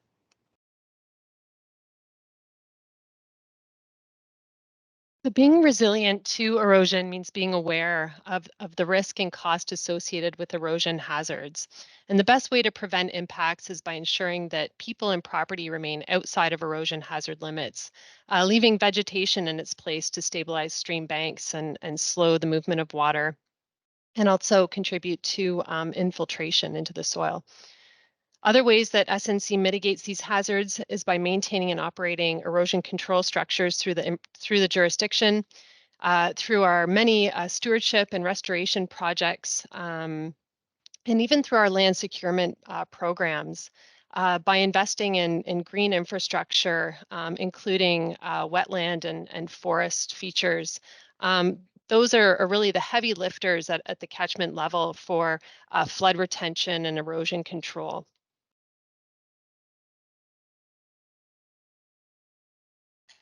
Okay, so we're now moving on to flood hazard management, and central to the concept is the floodplain. Floodplains are low-lying areas next to watercourses that are not ordinarily covered by water, but they have the capacity to be covered during flood events. Managing flood hazard is another important service, mandatory service that SNC provides our partner municipalities. And in our jurisdiction, it's the 100-year flood that is regulated. So that corresponds to, I should say, the 100-year floodplain corresponds to the land within a river system that has the capacity to hold a storm that has a 1% chance of being exceeded in any given year. And it's proven through the scientific literature that the most cost-effective way to prevent damage associated with these flood hazards is, once again, to keep people and property outside of this regulated area. So we know that flood hazards are the most common and expensive natural hazard in Ontario. And Ontario has a very comprehensive framework for helping to manage flood risk as a result. But this process only works when people are collaborating and working together. So success really relies on partnerships across jurisdictional boundaries, across different levels of government, different agencies and stakeholders, as well as the inclusion of Indigenous communities and community residents. So the Ministry of Northern Development, Mining, Natural Resources and Forestry is the provincial lead for flooding, but it's really the municipalities and conservation authorities that are responsible for local flood management. We have clear delegated roles from the province, along with legislated and regulatory responsibilities to ensure that new development is directed away from natural hazards, but also to aid in emergency preparedness and response. So let's talk a little about Ontario's flooding strategy. The government of Ontario is committed to making Ontario more resilient to flooding. This strategy outlines steps to be taken by Ontario over the next several years to help achieve this goal. The strategy contains actions that are designed to address the recommendations identified by the Ontario's Special Advisor on Flooding. You can see in the slide all the provincial principles of effective flood management. I'm going just to highlight some of them to bring it to your attention because they are important for this group. For example, the first one, local government responsible for identifying and managing flood risk. That means that our municipalities are responsible for identifying and managing flood risk. The third one, local decisions on flood risk management must be based on latest data and science, including climate change science. Next one, it is proven that the most cost-effective and sustainable way of reducing risk is to keep people and property out of the high-risk area. And finally, the last one, we all have a role to play. Municipalities, conservation authorities, federal and provincial government, private landowners, industry, and indigenous communities. Next slide, please. From that strategy, the government prepared some priorities, and the priorities are as follows. Understand flood risk, strengthening governance of flood risk, enhance flood preparedness, and enhance flood response and recovery, and finally, invest on flood risk reduction. This is items that South Nation has been working on in partnership with all our member municipalities. So the next slides, we are going to move forward and see how we establish each of these priorities in our jurisdiction. So the first one is understand flood risk. So what do we do to understand flood risk? Well, we secure partnerships and funding to improve knowledge of flood risk. For example, we have been in a partnership with the City of Ottawa and the United Counties of Prescott and Russell for many years already, delineating flood plain in areas under development pressure. We did it only with those municipalities because it was the area where we had the data, that it was LiDAR, the topography, to be able to produce the mapping. The new LiDAR will open partnerships with other municipalities. We also create mechanisms of data sharing, access, and distribution. All the data that we prepare is available, and our consultants, the consultants working in development, can have access to them to ensure, they use the new data. We participate in federal and provincial flood mapping technical teams to develop a multi-year approach to updating the flood mapping.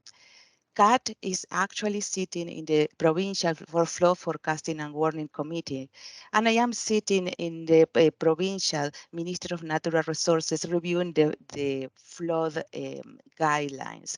So that maintains us, always update, and we know what is happening and how we can move forward.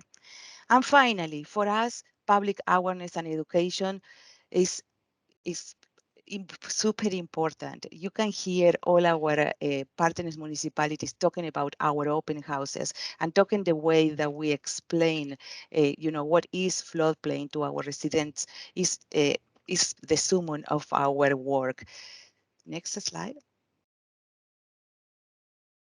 Rhonda and Peter just provided a great presentation on LiDAR, and you saw my chat. I am a pro LiDAR person.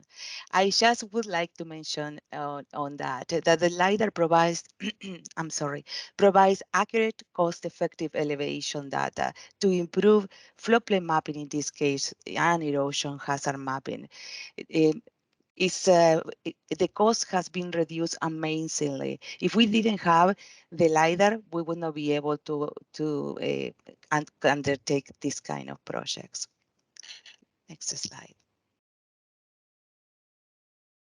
Okay, so we'd like to update you on a couple of additional projects that we've been working on that contribute to our understanding of flood risk. In 2022, SNC has been leading a flood risk assessment project. It's a partnership project with Rideau Valley Conservation Authority and Mississippi Valley Conservation, and it's funded through the National Disaster Mitigation Program. The main goal of this project is to have better understanding of flood risk across our entire jurisdiction. So that involves knowing more about flood hazard.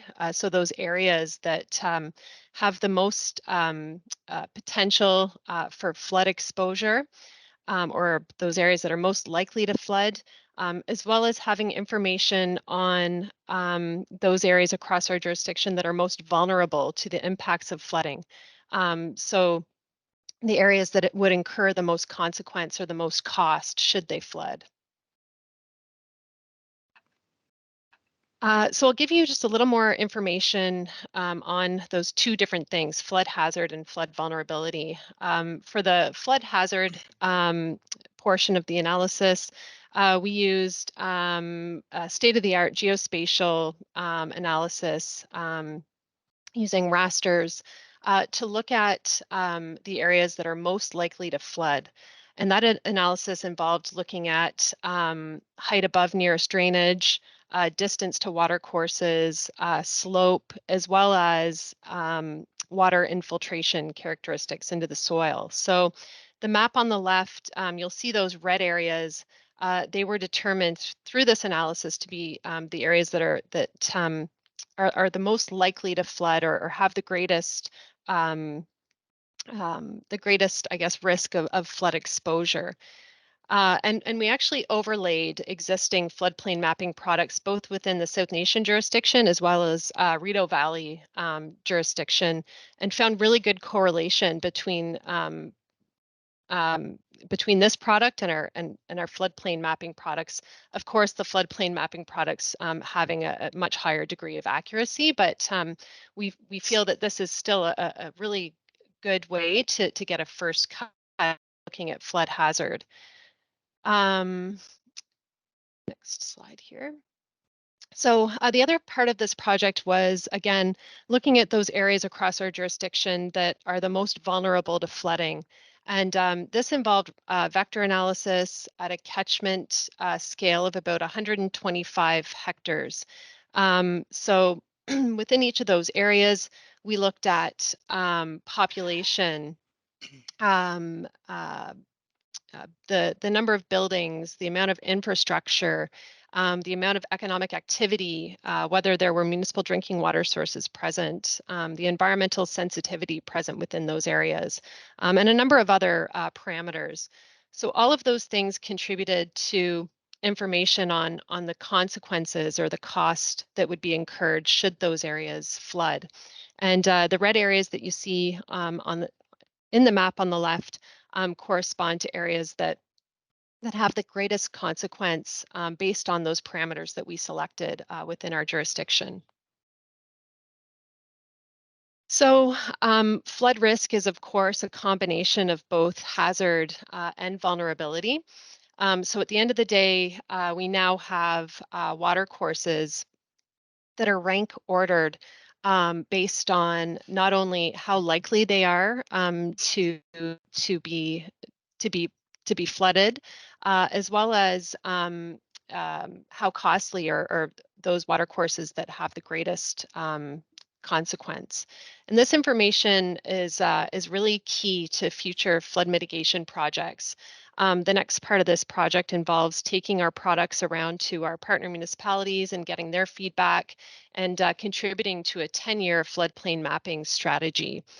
So we're pretty excited about this project. And it can be used for additional things as well, including helping with identify areas that would be positive for land securement. We can build on it for a climate change vulnerability assessment, among other things. So like Kat mentioned, once we have all the priority streams, we are going to be visiting our member municipalities. So you will see us reaching out to you to bring the results from that big project, as we are going to expect to build up in new partnerships and new projects in the coming years. Another project that we are working on in 2021 and 2022 is the Bearbrook between Ottawa, in partnership with the City of Ottawa, and the Ottawa River from Clarence Rockland to the Carillon Dam, in partnership with the counties of Prescott and Russell. These two catchments are the biggest catchments that we have mapped until now.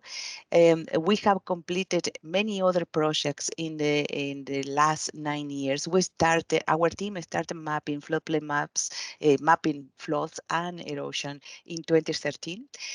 So we have completed many other projects, and we are looking forward to new partnerships. In the slide, I have some stats of the cost of how much we have spent in the program.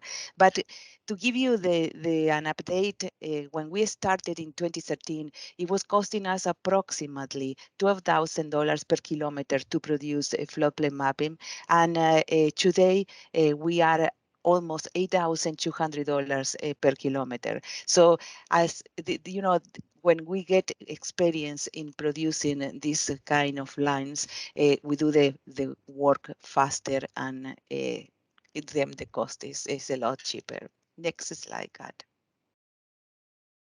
Thank you. So we talk a lot about how we delineate the risk and how we use it. And now one of the priorities is to strengthen the governance of flood risk. So what does South Nation do? What tasks do we complete to under this priority? We regulate development and other activities under Section 28 of the Conservation Authority Act to protect people and property. We also update the policies. We have South Nation has their own policies. We maintain those policies updated. We promote a sound land use planning decisions to our member municipalities under the review of applications under the Planning Act. We also are promoting wetlands and pervious surfaces. You heard Sean mentioning our partnership with Ducks Unlimited, and we are assessing impacts of climate change in the jurisdiction. Next slide. Okay, so another way that SNC contributes to flood hazard management is through flood preparedness and response activities. And we have an early warning system called the Flood Forecasting and Warning Program. And this program, like any early warning system, relies on us having knowledge of where the highest risk areas are to flooding, having the monitoring tools in place that help us to trigger a response related to forecasting flood hazards, and most importantly, having effective communications with our partner municipalities because it's the role of municipalities to alert residents and businesses and perform those emergency management and response functions during a flood event or a hazard. At SNC, we want to make sure that that we can provide municipalities with the most advanced notice as possible.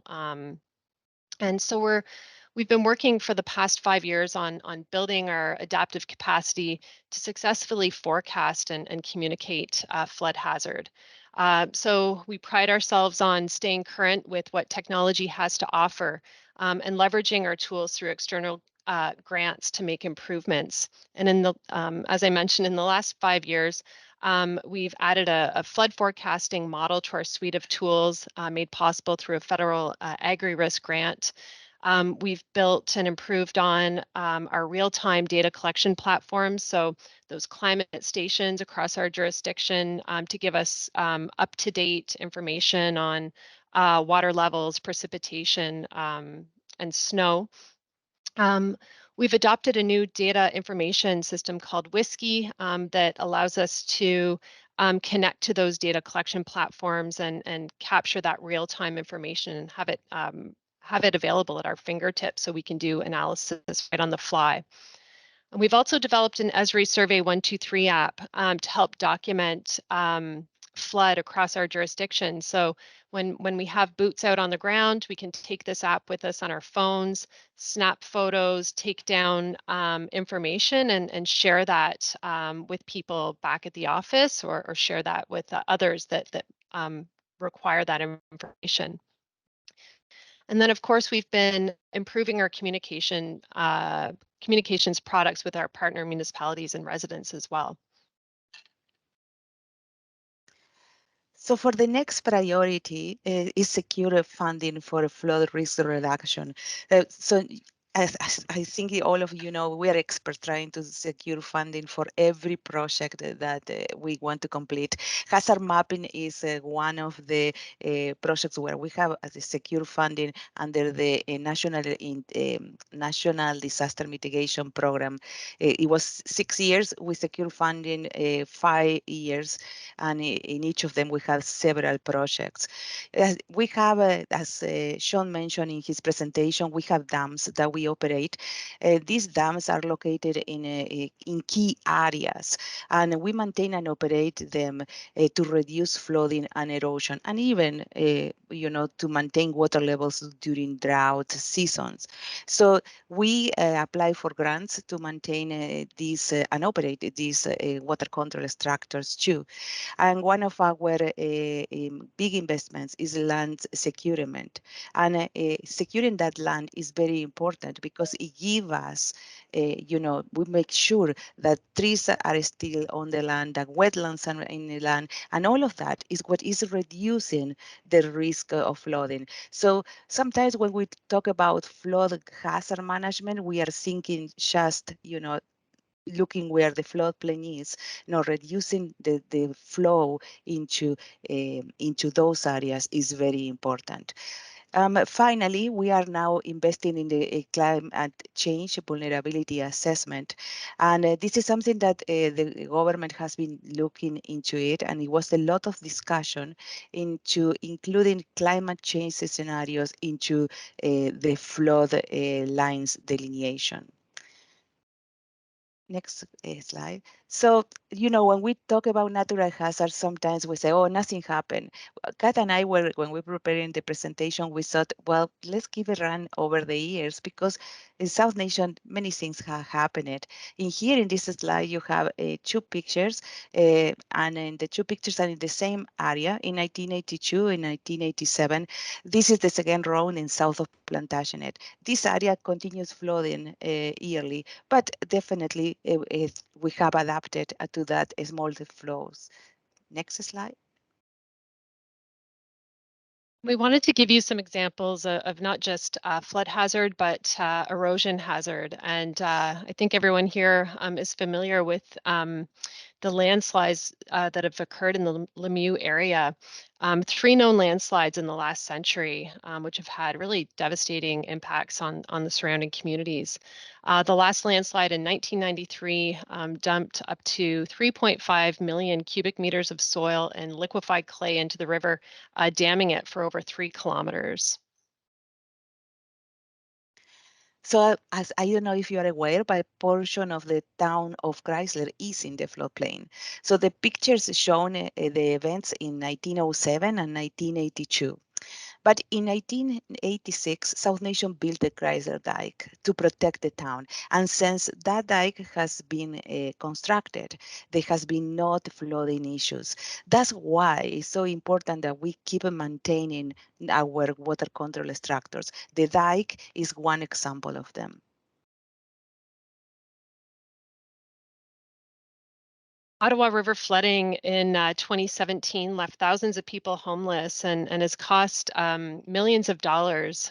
Sadly, many of the same people and communities were impacted again by similar flooding along the Ottawa River in 2019.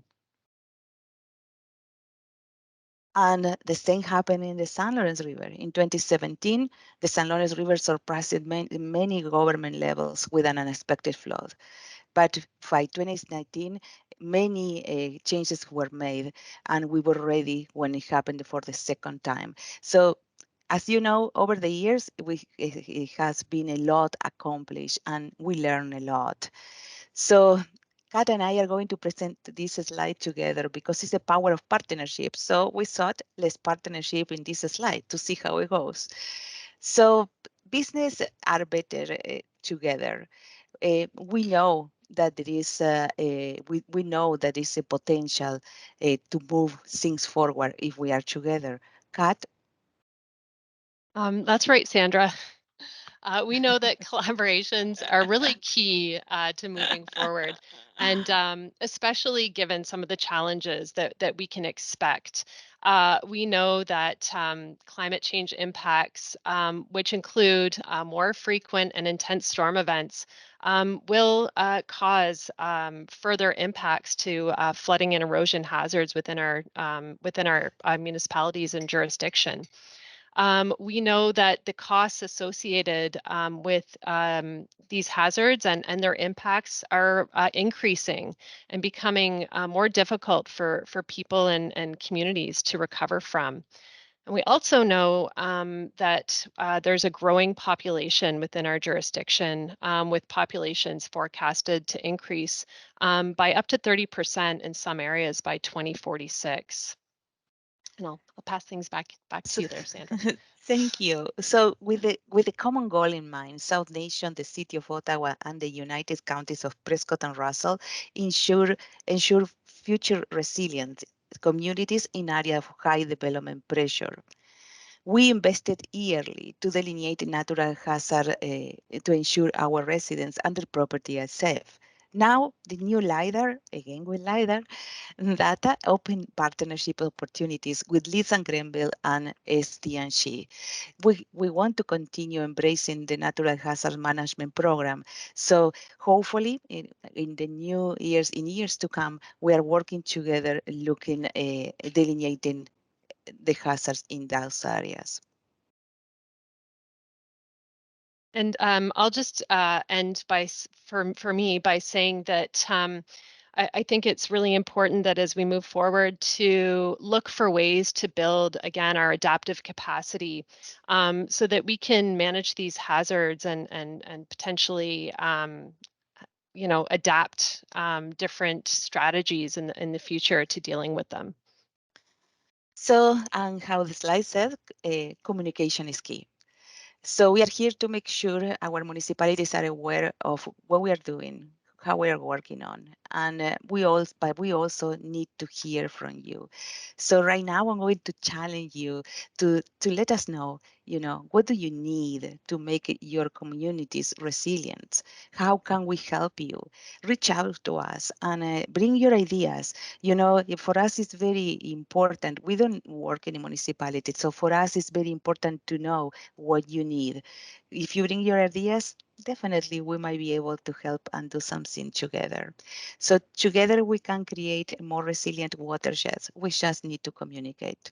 Thank you.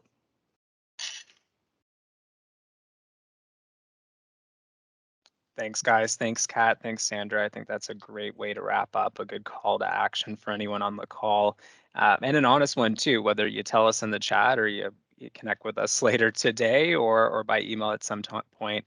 It's really important that we make time to have those conversations. And Shannon, I wonder if you can maybe launch the first poll question on this presentation, again, to make sure that everyone's still with us. I am going to say that we do have a couple of gift baskets that we put together with some maple syrup and honey that's been produced and donated to SNC from our own community lands. And so we will be drawing someone at random at the end of the presentation, as long as you participated in the poll. So the first question, and you don't have to get it right, we're just looking to see how we do. The first question is, what are the 4 pillars of emergency management related to flooding? So you've got 3 options on the screen. Let's see how we all do.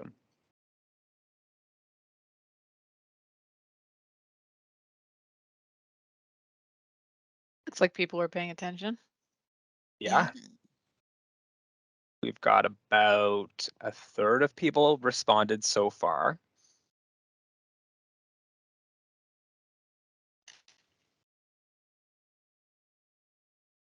And it looks like, yeah, a vast majority is coming through with the right response. It is mitigation, preparedness, response, and recovery. So thank you. And I'll get you to launch the next poll. More of a technical question, but again, just seeing who's out there, seeing how the information flowed through the presentation. Our next question is on riverine erosion hazard. And we're wondering what factors are included when we complete risk assessments to determine riverine erosion hazard. So we have options of slope, erosion, meander, access, and all of the above.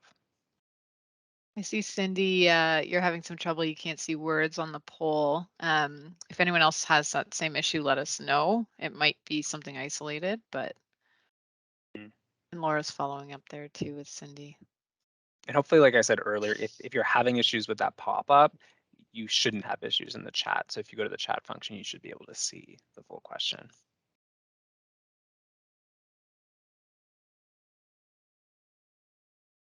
Wow. People are not getting fooled by this question. Yeah, I think the all of the above, I think gave it away. is a bit of a giveaway on this. So congrats everyone who responded. You definitely got that one correct. So thanks, guys. Thank So you. we just finished our update. Thanks, Sandra. Thanks, Kat, on managing natural hazards in the jurisdiction. We're going to do one more presentation before we're going to take a bit of a bathroom or coffee break, whatever you need most when we get there. And for this one, I'm going to be turning it over to Michael Mullaney, who's our hydrogeologist at SNC, and Alexandre Carr, which is one of our senior planners with the authority. Municipal councils, planning committees, and committees of adjustment, and in some cases staff, are responsible for making lots of planning decisions. It is their responsibility to know the applicable policies and ensure that planning decisions are consistent with applicable provincial and county policies and provincial regulations. Sufficient reliable information is required to make an informed decision. So, what policies do decisions need to be consistent with? The Provincial Policy Statement, or PPS, states, in respect of the exercise of any authority that affects a planning matter, Section 3 of the Planning Act requires that decisions affecting planning matters shall be consistent with policy statements issued under this Act. The PPS goes on to outline the following responsibilities, which have been summarized. Individual septic and individual wells are permitted where site conditions are suitable for their long-term use with no negative impacts. Planning for stormwater management shall promote stormwater management best practices, minimize or prevent increases in contaminant loads, minimize erosion and mitigate risks. Development and site alteration shall not be permitted in significant natural heritage features. However, It may be permitted in and adjacent to some natural heritage features if it has been demonstrated that there will be no negative impacts. Planning authorities shall protect, improve, or restore the quality and quantity of surface water and groundwater and protect all municipal drinking water supplies. And development and site alteration shall not be permitted within certain hazard areas such as floodways and should generally be directed away from others, such as unstable slope.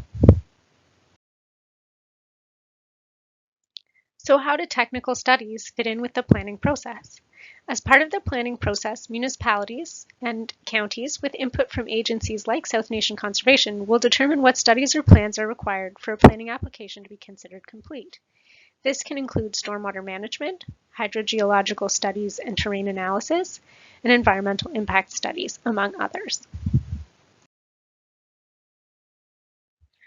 So once these studies are received by a municipality or county, what now? To make an informed decision consistent with the policies of the PPS, it is important to review these studies to determine if they are complete and meet applicable standards, guidelines, or regulations. On top of the policies in the PPS, there are a variety of technical standards and guidelines that have been established in Canada and Ontario, which are used to determine whether the technical studies achieve the policies in the PPS and support the proposed planning application. Technical guidelines and standards include, but are not limited to, Septic Standard D54 and Water Quality Standard D55, and the Natural Heritage Reference Manual.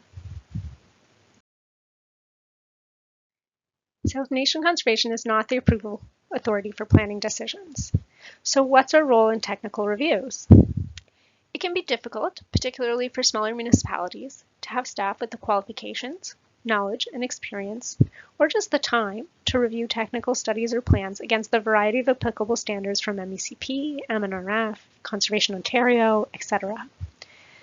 SNC is an agency with 16 member municipalities and with staff that have qualifications and experience in a variety of engineering and professional disciplines can cost-effectively offer peer review services for studies and plans. SNC staff review technical studies, reports, and plans for compliance with technical guidelines and provide comments to the municipality. Additionally, where a South Nations regulation permit is required, some of the same studies would be reviewed prior to issuing the permit. Allison and Eric will touch on regulations, permits, and the planning process in more depth a little later today. Now I'm going to hand it off to Mike, who's going to go over some technical review examples.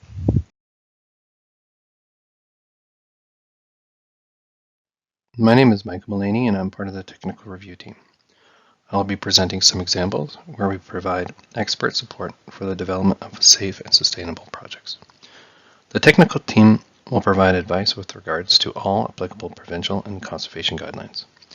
For this example, multiple areas of concern and constraints exist. We have areas where floodplain had to be considered, areas of riverine erosion hazard, and slope instability. The site also proved challenging when it came to the source of water supply and locating septic treatment. This is due to the fact that the bedrock groundwater quality is highly mineralized and that the shallow water supply is highly vulnerable. The location of the septic effluent setbacks to the shallow groundwater source had to be considered in great detail before final submission.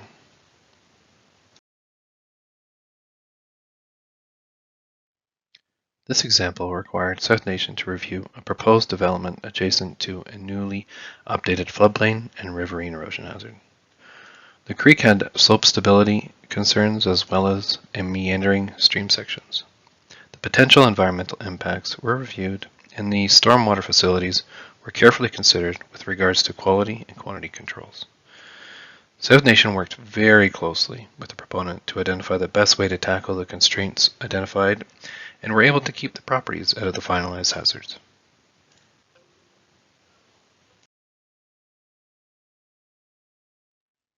This is another excellent example of where South Nation helps identify and review the technical reports which allow for the safe development to be completed over the long term. This particular site is located along the St. Lawrence River and had floodplain restrictions, environmental impact potential, and potential slope instability and riverine erosion hazard setback. Subdivisions on private services require significant study to best identify the optimum water supply and septic treatment impacts, It is critical that we ensure all users have enough water, ensure that that water is fit for drinking, and assess the impact of septic systems. Additionally, since subdivisions are large projects that can extend over long time periods, as the subdivision is constructed, it is important to determine if the original data used to make the educated assumptions hold true. A recurring issue arising throughout the development of subdivisions on private services is that the requirements defined in the hydrogeological studies are not being strictly followed. A 30-centimeter reserve across all lots is showing promise when it comes to implementing site-specific requirements. It is also important to monitor the impacts of progressing development and that the developer and municipality are prepared to adjust course if issues arise. This may result in additional study, mitigation, and even limitation of further development. It is important to engage Sif Nation as we have significant experience in stormwater management system review and have been involved in the development of non-traditional stormwater management systems. This is an example of a rural subdivision on municipal services which move forward with a non-traditional approach. Instead of a traditional stormwater pond to treat runoff for both quality and quantity, the design uses multiple smaller ponding areas to treat the stormwater at the source. Driveway culverts were perched to contain and pond the runoff from more frequent storm events. This would promote infiltration into the soil and into perforated pipes underground. These pipes then flow to an oil and grit separator for further treatment before leaving the subdivision. Larger events would fill up the ditch and stormwater would either spill into a Hickenbottom or through the driveway culverts. Ditches were also designed to have a gradual side slopes to allow them to be mowed by lawn owners, further reducing maintenance from the municipality. One cool aspect of this design means that there is no pond to inspect or to maintain. It is important that approval authorities and municipalities make the most informed decisions with regards to development, and that's where the Sif Nation Technical Review Team comes in. When it comes to private servicing, it's essential that all relevant studies be complete to ensure that all users have enough good clean water over the long term. We never want to be in a situation where we could have reasonably seen a potential future issue. Not only will these issues with water supply or septic treatment create major headaches for developers, municipalities, and technical review teams, solutions to any of these problems will have significant costs associated with them in order to come to a final resolution.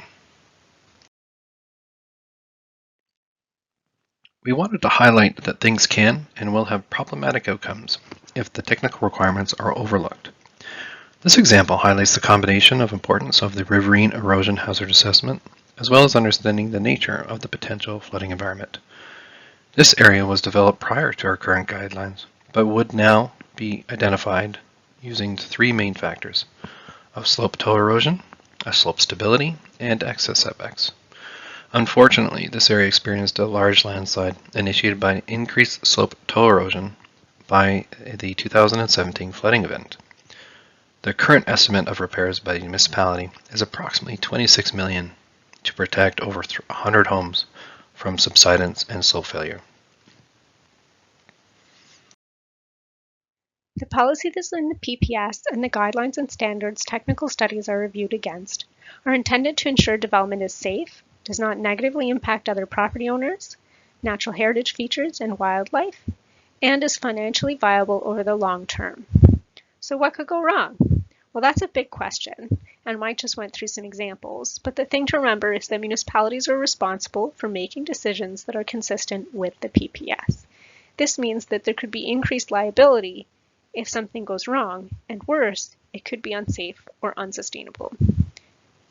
SNC's role in technical reviews is to provide comments on technical studies that support approval authorities in making informed decisions, consistent with applicable policies, based on sufficient, reliable information and professional expertise.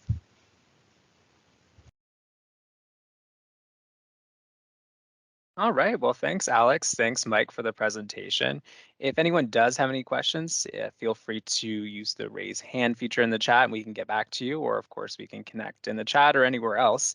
And before we take a break, if I can get Shannon to launch our next poll question on that last topic on technical reviews. with the first question being, did you know that SNC offers technical peer review services? Well, this one's, I guess, probably easier than we wanted it to be. But if we can get everyone just to make a quick This is selection. your opportunity to get your name in there for the draw. I've heard there's maple syrup on the line here, people, so it's worth clicking a button. Close that email for 5 seconds and just click a button, even if you're wrong. Yep, I think we'll still consider wrong submissions when we when we draw out our maple syrup. We're just looking for participation at this point. And I think, Shannon, if we can launch the next one. And the next question, I think, is, do you recommend a technical review before a development is approved? And so there's 3 options that are displaying on the screen. The first one is no. The applicant can do the studies after approval. Second option, yes, we always ask for studies before final approval. And third option, sometimes it depends on proposed development and the necessary studies. We saw a dramatic increase in the number of technical studies required for development applications in the last couple of years. And we've made a few comments on this, but development sites are becoming more challenging, and you can see that in the number of reviews. It's much easier if we discuss those at the pre-consultation stage, and they don't come up as a surprise to anyone. But when that does happen, that's when we really rely on our tools like LiDAR and things to help us in a bit of a pinch when we're kind of playing fast and loose on some of them. But in general, it's before the application is even made that we'd want to outline the studies and then make sure that everyone understands what's required. So Eric and I are going to get into that a little more later today. Perfect. Well, thanks, Allison, and thanks everyone for your poll submissions.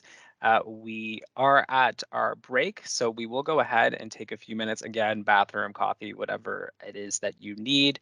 And I'll say, just based on the time that we've got, it would be great if we could start up again around 11:05-ish. I'm going to go get a coffee myself, so if I'm back by 11:05, we'll start then.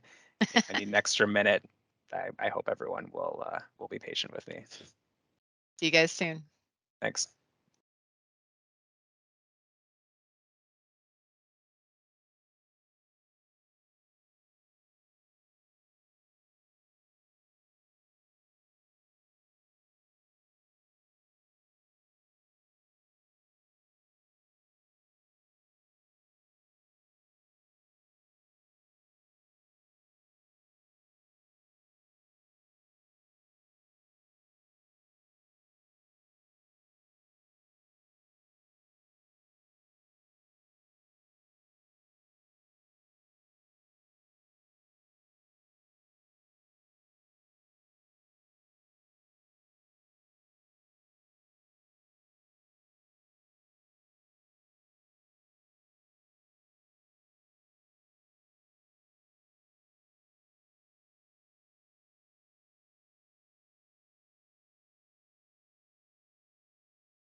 All right, everyone, welcome back. I have my coffee in hand, so I'm ready to go. Hopefully, most of you are as well. For our next presenter, we do have a 5-minute slot for our lead septic system inspector, Monique Sauvé, who's going to provide us with a program update on our septic service program. So with that, I'll turn it over to her to lead us through this update. Welcome, everyone. I'm happy to present to you my 5 minutes of the past chaotic times we have lived in the construction world.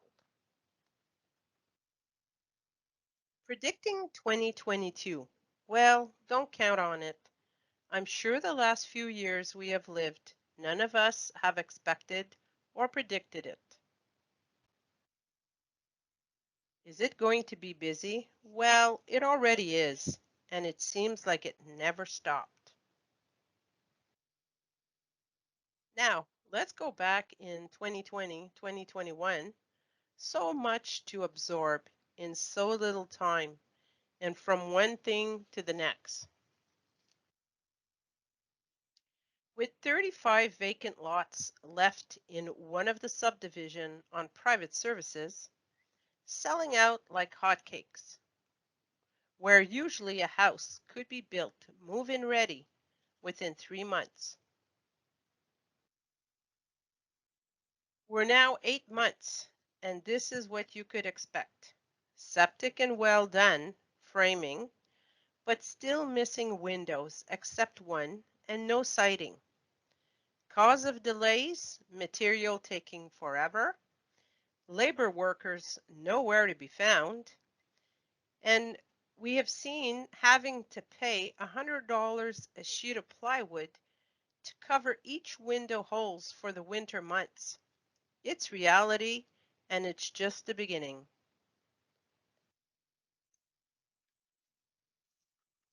Now, the market.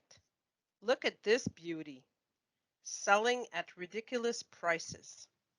Realtors are saying, you take what you can get now. This house will sell full asking price, no questions asked. So we thought that was not normal. Remember this, buyers were faced with properties selling at over asking price, not by a few thousands, but more like tens of thousands.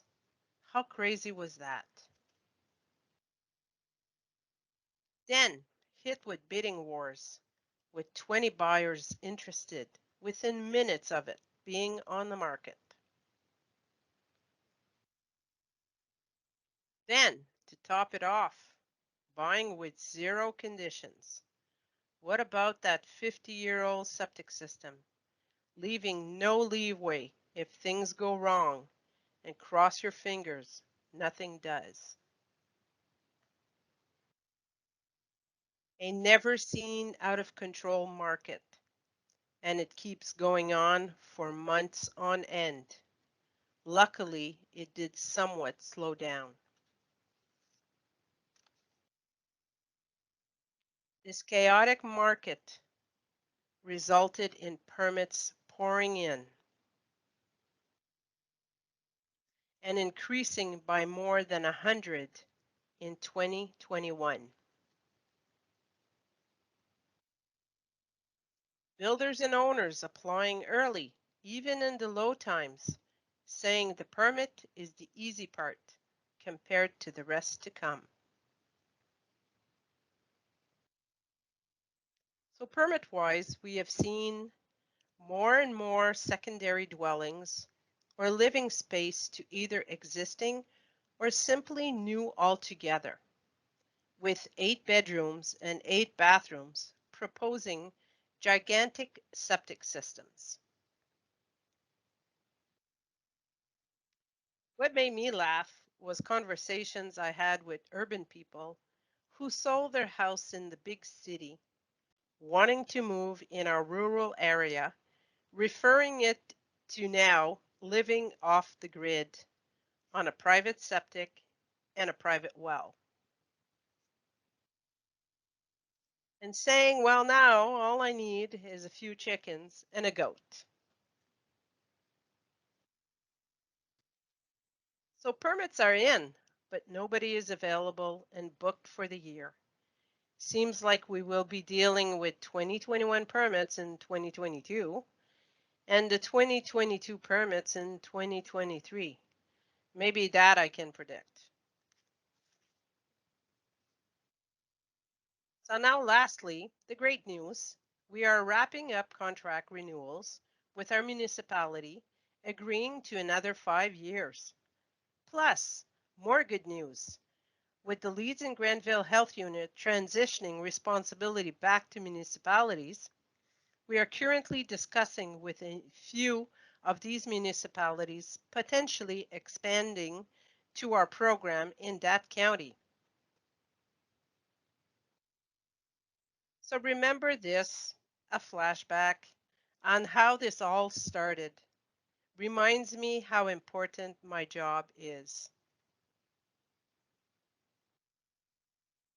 So I hope you have enjoyed reminiscing of these days as much as I have, and somehow survive another day, and I'll have to do it all over again tomorrow, like Snoopy says.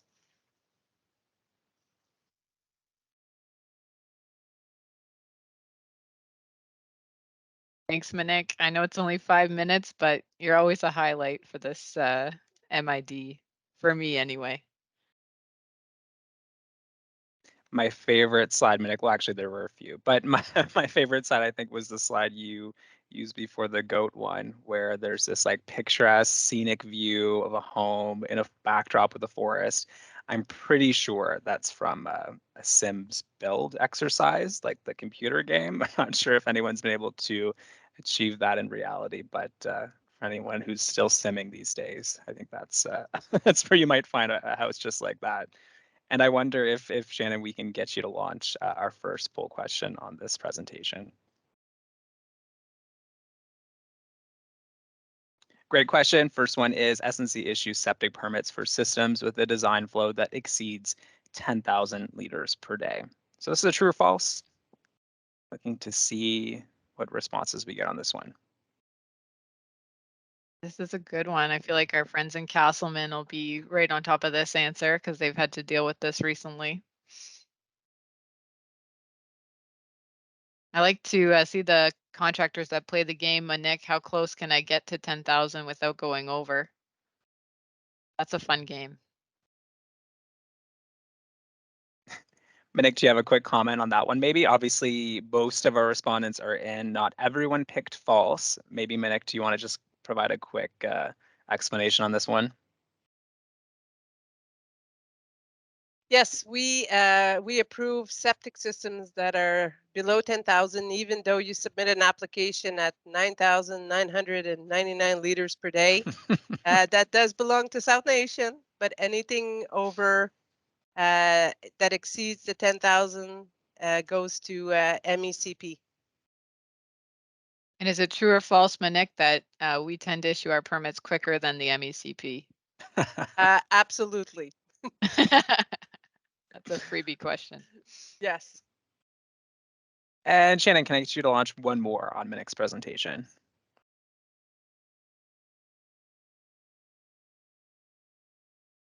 Okay, the next question is who maintains well record information?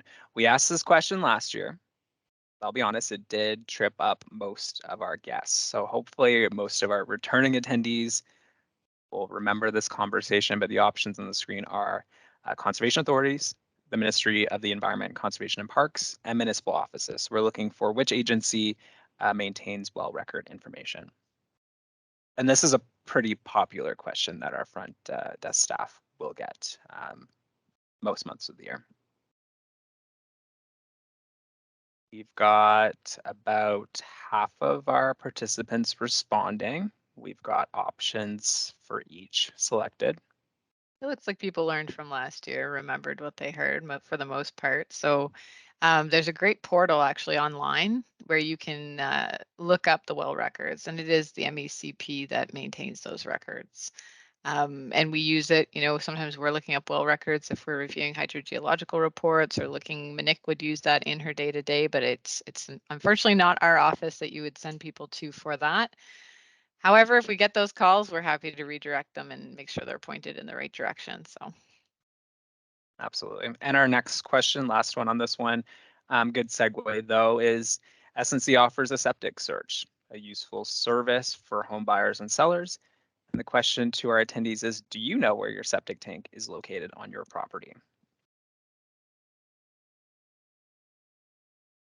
This is a great question. For example, while we don't maintain well records, we certainly do maintain septic records for everyone within the jurisdiction. And so we do have a request or record search option. You can always find these forms on Find a Form on our website, or you can always just give us a call and we can point you in the right direction.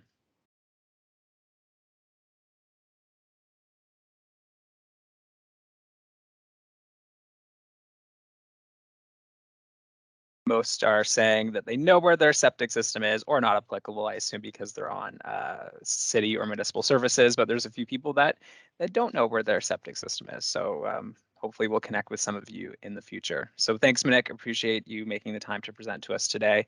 And of course, if you have any questions for Monique, we'd be happy to answer them at the end of the presentation.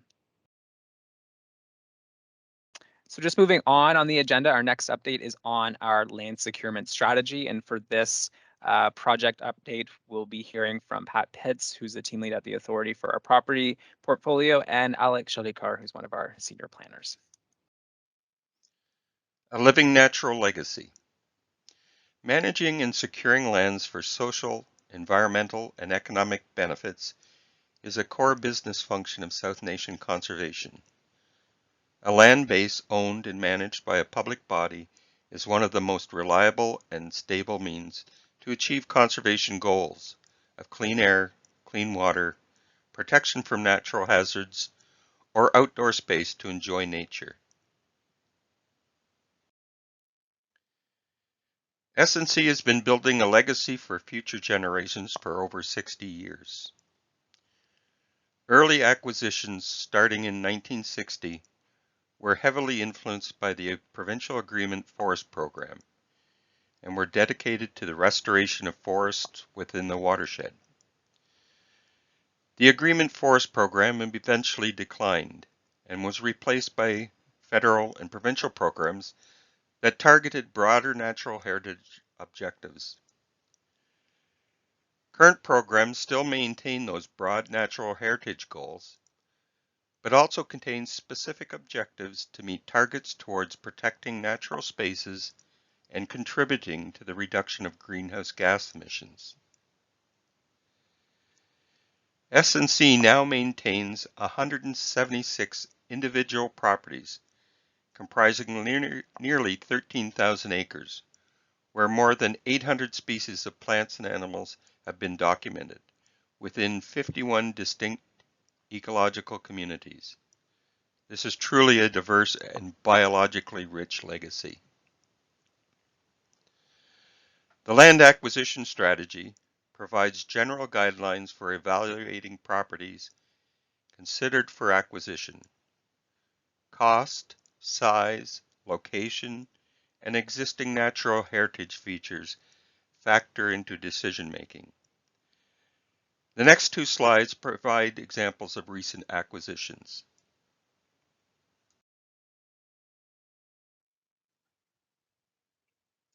A young upland-tolerant hardwood forest in South Dundas adds to over 1,900 acres owned by SNC in that municipality.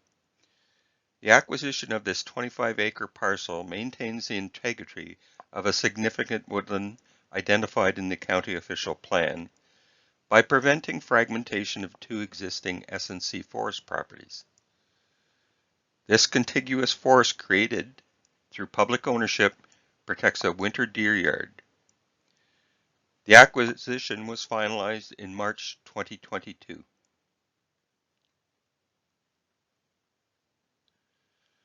A 100 acres of provincially significant wetland in North Grenville, our first land acquisition in that municipality, protects important waterfowl and endangered species habitat.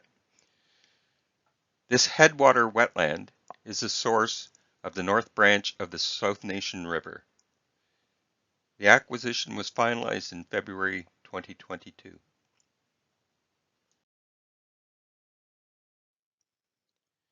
A 100-acre parcel in Alfred Plantagenet, identified as significant woodland, significant natural heritage feature, and a locally significant wetland.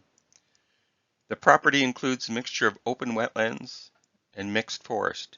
Its rolling topography includes the headwaters of Dickinson Creek. Ecological evaluations within the area indicate diverse ecological features with over 30 vegetation communities, more than 110 species of plants and animals. Historical observations include 3 listed species at risk: the eastern wood pewee, barn swallow, and barn owl. The subject land is recognized as critical habitat for Ontario's most southerly moose population. The acquisition was finalized in May 2021. Finally, the 8.5-acre Mill Run Conservation Area, a shoreline parcel ideal to launch a canoe and paddle along a pastoral stretch of the South Nation River downstream to the Spencerville Mill. This is SNC's first acquisition in Augusta Township, and it was generously donated by that municipality. Park development continues, and a pollinator planting is planned for 2022 in the fields adjacent to the treed shoreline. The acquisition was finalized in May 2021.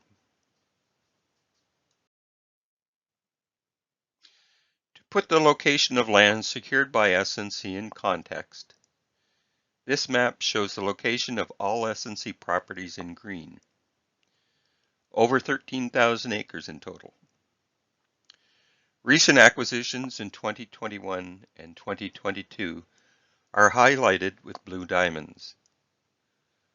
5 new acquisitions are already in progress for the remainder of 2022. Municipalities play a big role in South Nation's land securement in a variety of ways. By notifying landowners of SNC's land securement program, by reaching out about potential lands being disposed of by the municipality, and by providing funding for land securement that, when matched with SNC funds or other available funding, has been instrumental in South Nation's land securement. This pie chart shows SNC land securement by funding source over the last 10 years. Much of the land secured by SNC relies in part on special levy funds, even if it is only the legal costs associated with the donation. This means we couldn't do this without our municipal partners. We're currently in the process of updating SNC's land securement strategy. We are proposing changes that would recognize that there are times when a municipality may be disposing of land that may be of conservation value. The draft strategy now recognizes and details the process and criteria that would be used to determine if land being offered for sale or donation by a municipality can be secured by SNC. This includes the addition of potential opportunities for collaboration for intentionally securing land for conservation through the planning approvals process, and for revising municipal policies or procedures to include notice to SNC when land disposal by a municipality or sold through tax sale may be of interest for securement by SNC. These changes are drafted and will be circulated to municipalities by email in the next couple of weeks for your consideration and comment. One of the criteria South Nation looks at when considering land for securement is connectivity to other publicly owned lands in a natural state. This can help create larger blocks of natural heritage or increase connectivity between natural heritage features to strengthen the natural heritage system. And we want to recognize the contributions municipalities play in contributing to a strong natural heritage system. SNC mapped public lands in a natural state. This map includes lands in a natural state owned by SNC, Ducks Unlimited, Ministry of Natural Resources, National Capital Commission, the UCPR, SDNG, and Leeds and Grenville, among others. What this map doesn't yet include is parcels owned by municipalities, which are in and are intended to remain in a natural state. Including municipally owned lands in a natural state on this map can help us all as a watershed to improve our understanding of the natural heritage system and identify gaps. It can also be a great way to demonstrate how land securement by a municipality, such as through subdivision, parkland conveyance, is contributing to preserving natural heritage and strengthening our natural heritage system. Please contact us if you'd like to discuss adding parcels to this map. So thank you, Alex. Thank you, Pat, for that update on our land securement program. Of course, I think of note on that last map in particular, one area that isn't included that we've discussed over time is which municipal properties are intended to remain in a future state in perpetuity. And so some of these places might be public parks, but there may be others, for example, that we may not be familiar with. So can I get Shannon to launch our first question on this update? And the first question is on our securement strategy. And it is, when did SNC establish a land securement strategy?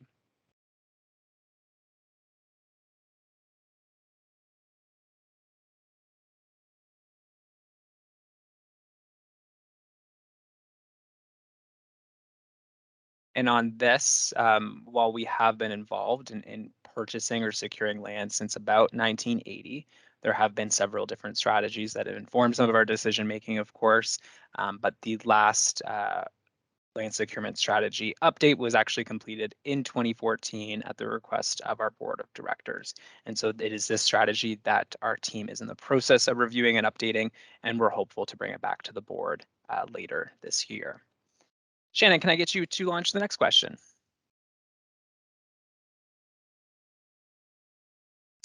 Now, this one will be a test of, I guess, who's been paying attention through several presentations. The question is, SNC is the managing partner of over X acres. And so we've got 8,500 as an option, 12,000 as an option, 13,000 as an option, and 20,000 as an option. So I'm super intrigued and interested to see what everyone selects. I think I got caught in the nuance of that one, John. I see it now. I see the little trick on that one. We'll see if Ben DeHaan gets this one right. We won't know, but maybe he'll tell us. All of these options are numbers that apply to different scenarios. So of course, don't feel bad if you haven't selected what may be considered the correct one. On this one, for context, it looks like half of our respondents have responded. But for context, the first one, 8,500, this is actually the amount of land that is owned by SNC that is actually available for hunting and trapping. So that number is available. The rest of our land portfolio either has restrictions, like bow hunting season, for example, or no hunting allowed at all. The numbers 12,000 and 13,000, those are good guesses, and they would apply to how much land in general SNC owns and manages. The numbers just over 12,000, a little bit under 13,000. But of course, the right answer was the last one, 20,000 acres. We are the managing partner of both the SNC Forest and the SDG County Forest, which, as I mentioned earlier, we are trusted to manage on their behalf. So for those that pick 20,000, congratulations. Perhaps we will take a look at those responses and get one of you a prize at the end. And last question on this update, Shannon, which is, which of the following criteria does SNC review when considering land securement?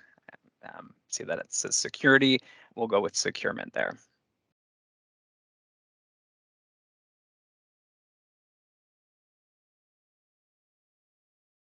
So on this one, and most of our respondents are coming through with all of the above. That would be correct. There's a series of criteria that we look at when considering land securement decisions and making recommendations to our board for those decisions. Of course, provincially significant wetland species at risk, community recreation, addition of forest cover, and public ownership. All of those things are good criteria. And of course, as we complete this update, we are looking at other evaluation criteria that may be useful. And as Kat alluded to earlier in the day, we are looking at natural hazard considerations as well. So thanks guys, thanks Pat, thanks Alex for that update. And we'll turn it over to our next presentation, which is on wetland mapping, and which will showcase a municipal partner project example. And for this update, I'm going to turn it over to James Holland, our senior planner, and Brent Harbers, who's a biologist with the Conservation Authority. Thank you. Okay, thank you, John. Hello to all today. Today, James and I are going to present some wetland projects we completed with county municipal partners, and we're going to start by giving a brief introduction to wetlands and wetland types. And then James is going to talk about provincial and official plan policy for wetlands. And then we'll move into talking about a coastal wetland and locally significant wetland mapping project that we recently completed. So jumping right into it, the best way I like to describe wetlands on the landscape is that they're the sponges of the land, in that whenever we get big rainfalls, floods, snow melt, these wetlands act as sponges and absorb water and then slow release it over our springs and summers in our drier months of the year. And this can bring obvious numerous benefits for watershed. Environmentally, these areas provide habitat and carbon capture. Socially, these are great areas for recreation. They provide economic benefits such as flood storage and water for agriculture and food production. And they also help to wet the landscape through our drier months.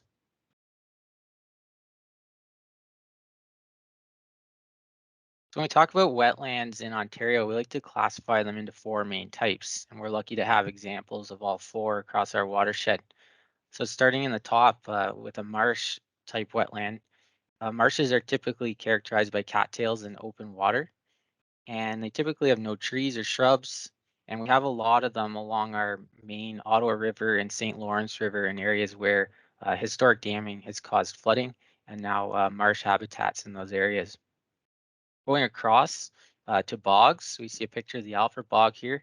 These are interesting wetlands that almost have a Martian landscape to them. These are usually characterized by having thick peat moss, where the water source for these wetlands comes from rain. And because of that, they have low nutrients in the water and the soil. They're very acidic, and we end up seeing a low number of species in these areas. In contrast to bogs, so we have a fen at the bottom showing the Leitrim wetland in Ottawa, a small patch of the fen. These are wetlands that receive their water from groundwater upwelling. So these would be wetlands that are very nutrient rich or more nutrient rich than bogs. So we see a higher diversity of species of plants in these types of wetlands. Then moving across on the bottom to our swamp example, these are simply wetlands that are forested. So where we have tree cover but low-lying areas, we end up with swamps with water-tolerant species of trees like red maple, silver maple, black ash, or larch. These are all good indicators that that area is a wetland. Hi, everybody.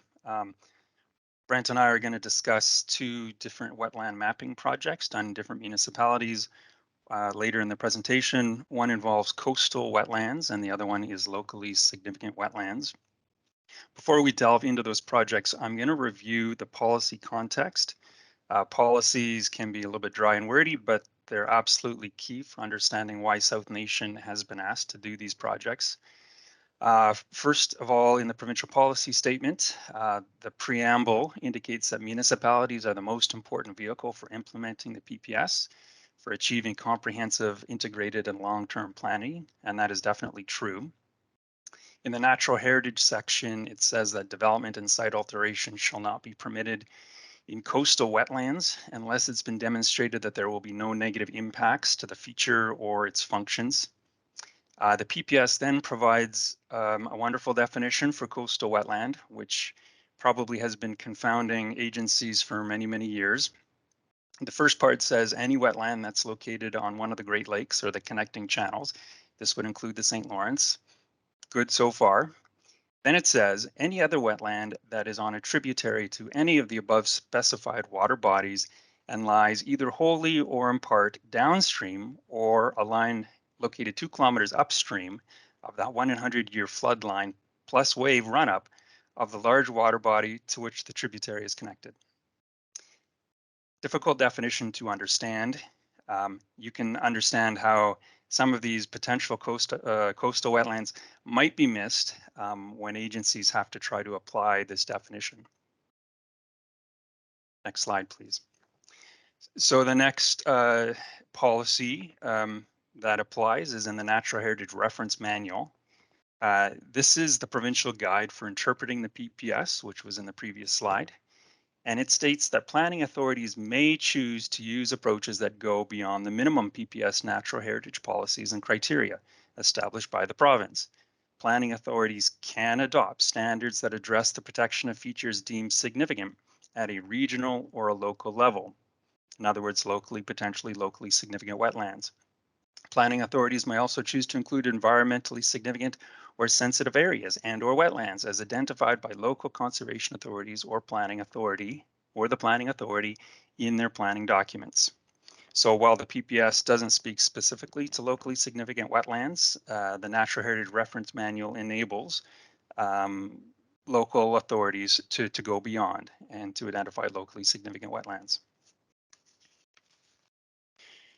So we did a quick review of the different upper tier official plans to see how these policies have been incorporated. For coastal wetlands, which apply only to Leeds and Grenville and SDNG, the policies are very similar to what is shown in the PPS. An EIS must be done, and it has to be demonstrated that there's no negative impacts. Both official plans indicate that they're relying on the province to provide information on where coastal wetlands are, and through planning applications, these will be identified on a site-specific basis according to the PPS definition. For locally significant wetlands, the types of policies are more varied and really quite interesting. For Leeds and Grenville, there's no direct reference to locally significant wetlands, but they do have an objective to protect natural heritage features and areas for the long term, including locally significant features. In SDNG, locally significant wetlands may be designated on any local official plan, and they may require an EIS if required by the municipality. They may be protected by local municipalities in their zoning bylaw, and there are some shown on a Schedule B, as a constraint overlay. In the United Counties of Prescott and Russell, it's similar. Locally significant wetlands may be identified through an OP amendment. The township may choose to protect through protective zoning, and no negative impacts are permitted where identified by the township, but there's no features actually shown on a schedule. So the City of Ottawa, we included it because it has the most recent official plan adopted, and it's taken a different approach to prioritizing the protection of natural heritage features that are quite interesting. It doesn't make a direct reference to locally significant wetlands. It does say that they have a target of no net loss of forest cover and wetlands in rural area. The city shall take a no net loss approach to evaluated non-PSWs and forest cover outside of the urban area and villages. Evaluated non-PSWs have often been called locally significant wetlands in the past. So that may be why that reference is there. But then they also include forest cover. And what we have found is that forests are often wetlands as well. So in a sense, this may address unevaluated wetlands if they are a forest land cover type. And then wetlands are defined as a surface water feature, just like watercourses with setbacks, which is quite unique. Within their natural heritage feature overlay, it then states that no negative impacts are permitted to surface water features. And the natural heritage feature overlay is shown on a constraint schedule. So this is the mapping, not specific LSWs, but this overlay is the trigger in their schedule. Okay, so we made it through the policy section. Our first project that we completed for the United Counties of Stormont, Dundas, and Glengarry was a coastal wetland really identification project along the St. Lawrence River. We didn't do the mapping. What we did was identify which wetlands were coastal. Next slide, please.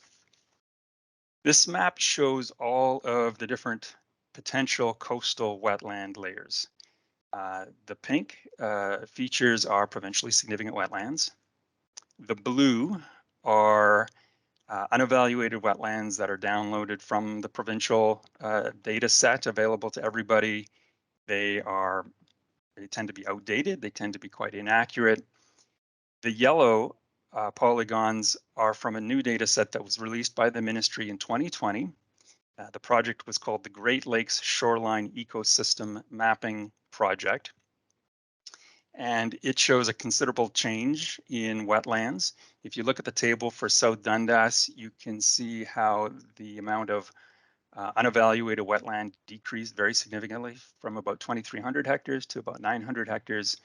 This mapping project uses sort of modern mapping methods and is a huge improvement over the existing wetland mapping.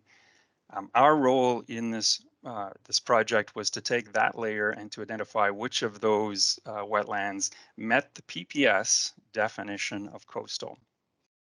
We were able to do this because we knew where the 100-year floodplain was based on an Environment Canada study, and we had mapped the extents of that using the recent LiDAR in the St. Lawrence River.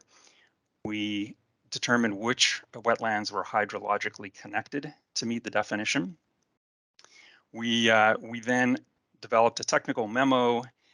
We collaborated with Raisin Region, had them review it, and they were comfortable with it. And we then created a subset, a data set of coastal wetlands, and Raisin Region has done the same for their jurisdiction as well. So we now have an actual layer of coastal wetlands for this jurisdiction, which can be used to help implement the PPS policies. Next slide, please.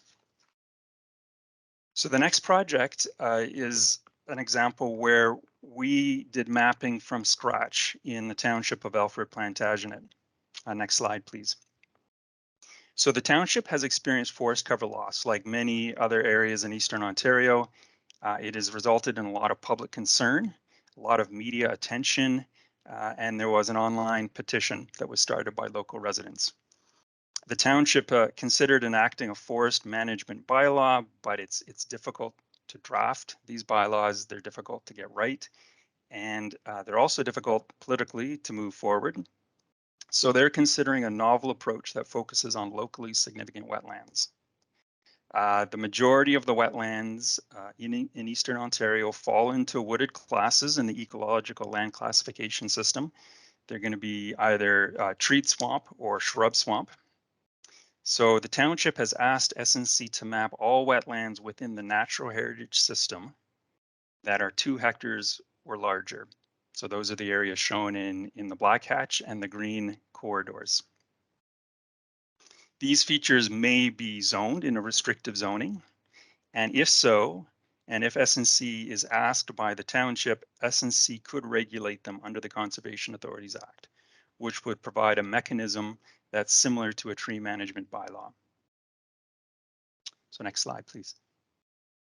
So we spent quite a bit of time learning how to map these wetlands, and fortunately, we started with a very good guide that the Ministry of Natural Resources had developed for their Great Lakes Shoreline Ecosystem Project. We met with the authors to understand this guide, and what it does is it provides indicators that can be used in a desktop review to determine hydrologic indicators, soil indicators, and vegetation indicators. It provides a description of each. It provides a table of clear indicators in each and potential indicators. The guide then recommends that 2 of the 3 categories, when you're doing a desktop mapping, 2 of the 3 categories be identified in order to determine that it is a wetland.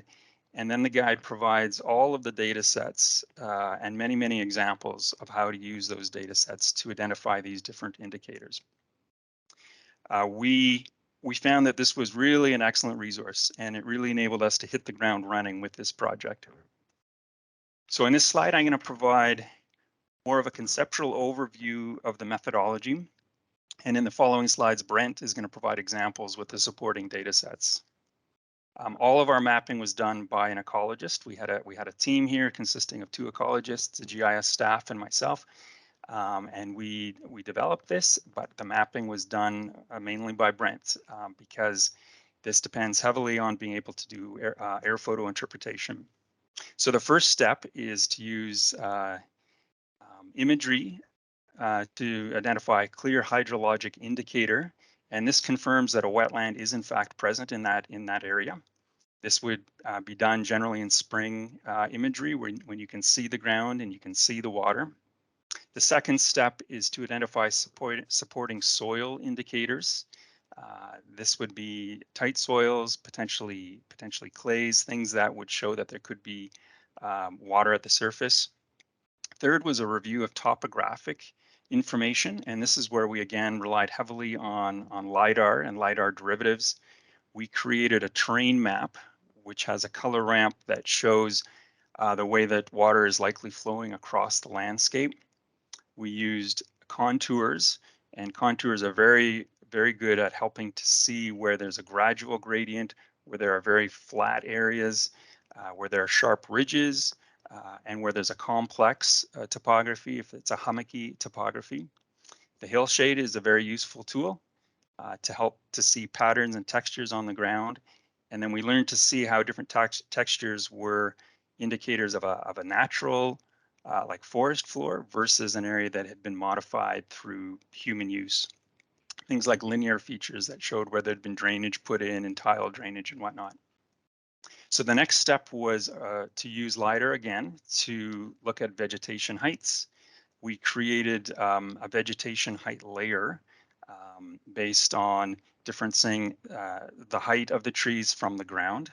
And this helped us to differentiate trees from shrubs and shrubs from cattails and cattails from open water.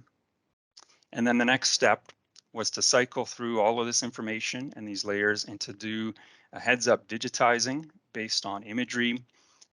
This was done at about a 6,000 to 8,000 scale in the data frame. We then went through a fairly extensive QA/QC process. Brent, in many cases, went out into the field to verify what he was seeing in the imagery. We met with a number of other professionals, including the authors of the original guide. And we had staff do a second review of half of the polygons and provide comments, and then a second review by the ecologist to verify that all of the features were in fact wetlands. And this really helped us to tune sort of our understanding of the data and to refine our wetland mapping. So as I mentioned, Brent was really the lead in the mapping, and he's going to provide a number of examples of how he used the data to do this now. Okay, thanks, James.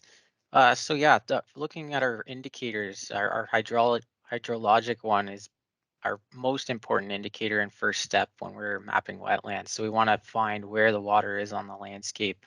And usually spring imagery can give a good hint at this. We're lucky to have several years of spring imagery, so we can make sure that we're taking an accurate look at more than 1 year. And it works really well with the leaf off because we can see areas on the ground where we may have inundated forests. Because remember, most of our wetlands out this way are swamp wetlands. So they're forested. We wouldn't be able to really identify them remotely any other time of the year. For the GIS interested people, false color imagery shown on the bottom is also very helpful. This really makes those inundated forest areas and wet soils pop out. So this really helps to find, again, an indicator that there's water there, telling us maybe we should look a little closer for a wetland. So some of those LiDAR derivatives using the terrain view that James spoke about, this provides a real look at the lay of the land from the high points to the low points and smooths it out. So we can really tell where drainage is coming from and going to, where's the likely input and output of the wetland, and tell us the size of it based on topography. So we can double check some of that work with the bottom picture here showing contours using LiDAR as well. We can tell where ridges are that might separate one wetland from another. We can start to find where channels are and sloping in and out of a wetland to decide where a boundary may have to be put as well.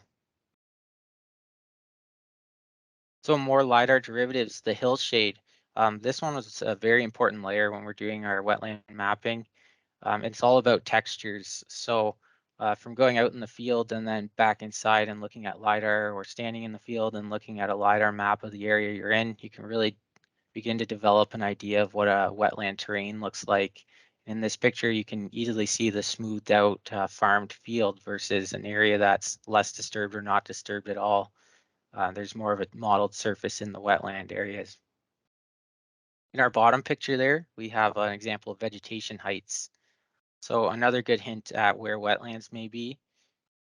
Typically, we have a little bit shorter vegetation heights in wetlands. The trees won't grow quite as tall as the upland areas, or we'll have shrubs and cattails, which we can tell quite easily from upland areas because the vegetation height obviously will be quite a bit shorter.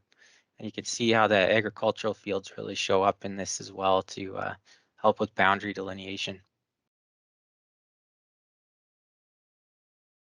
So in the end, we end up with a resulting boundary shown here in kind of the false color imagery again. After we review all those indicators, we come up with a boundary, and we do a little bit of QA/QC by zooming in and out, sometimes checking down to individual species. Our imagery is good enough that we can tell almost individual tree species or tree stands to double check whether it is a wetland indicator tree species as well, or if it's an upland tree species.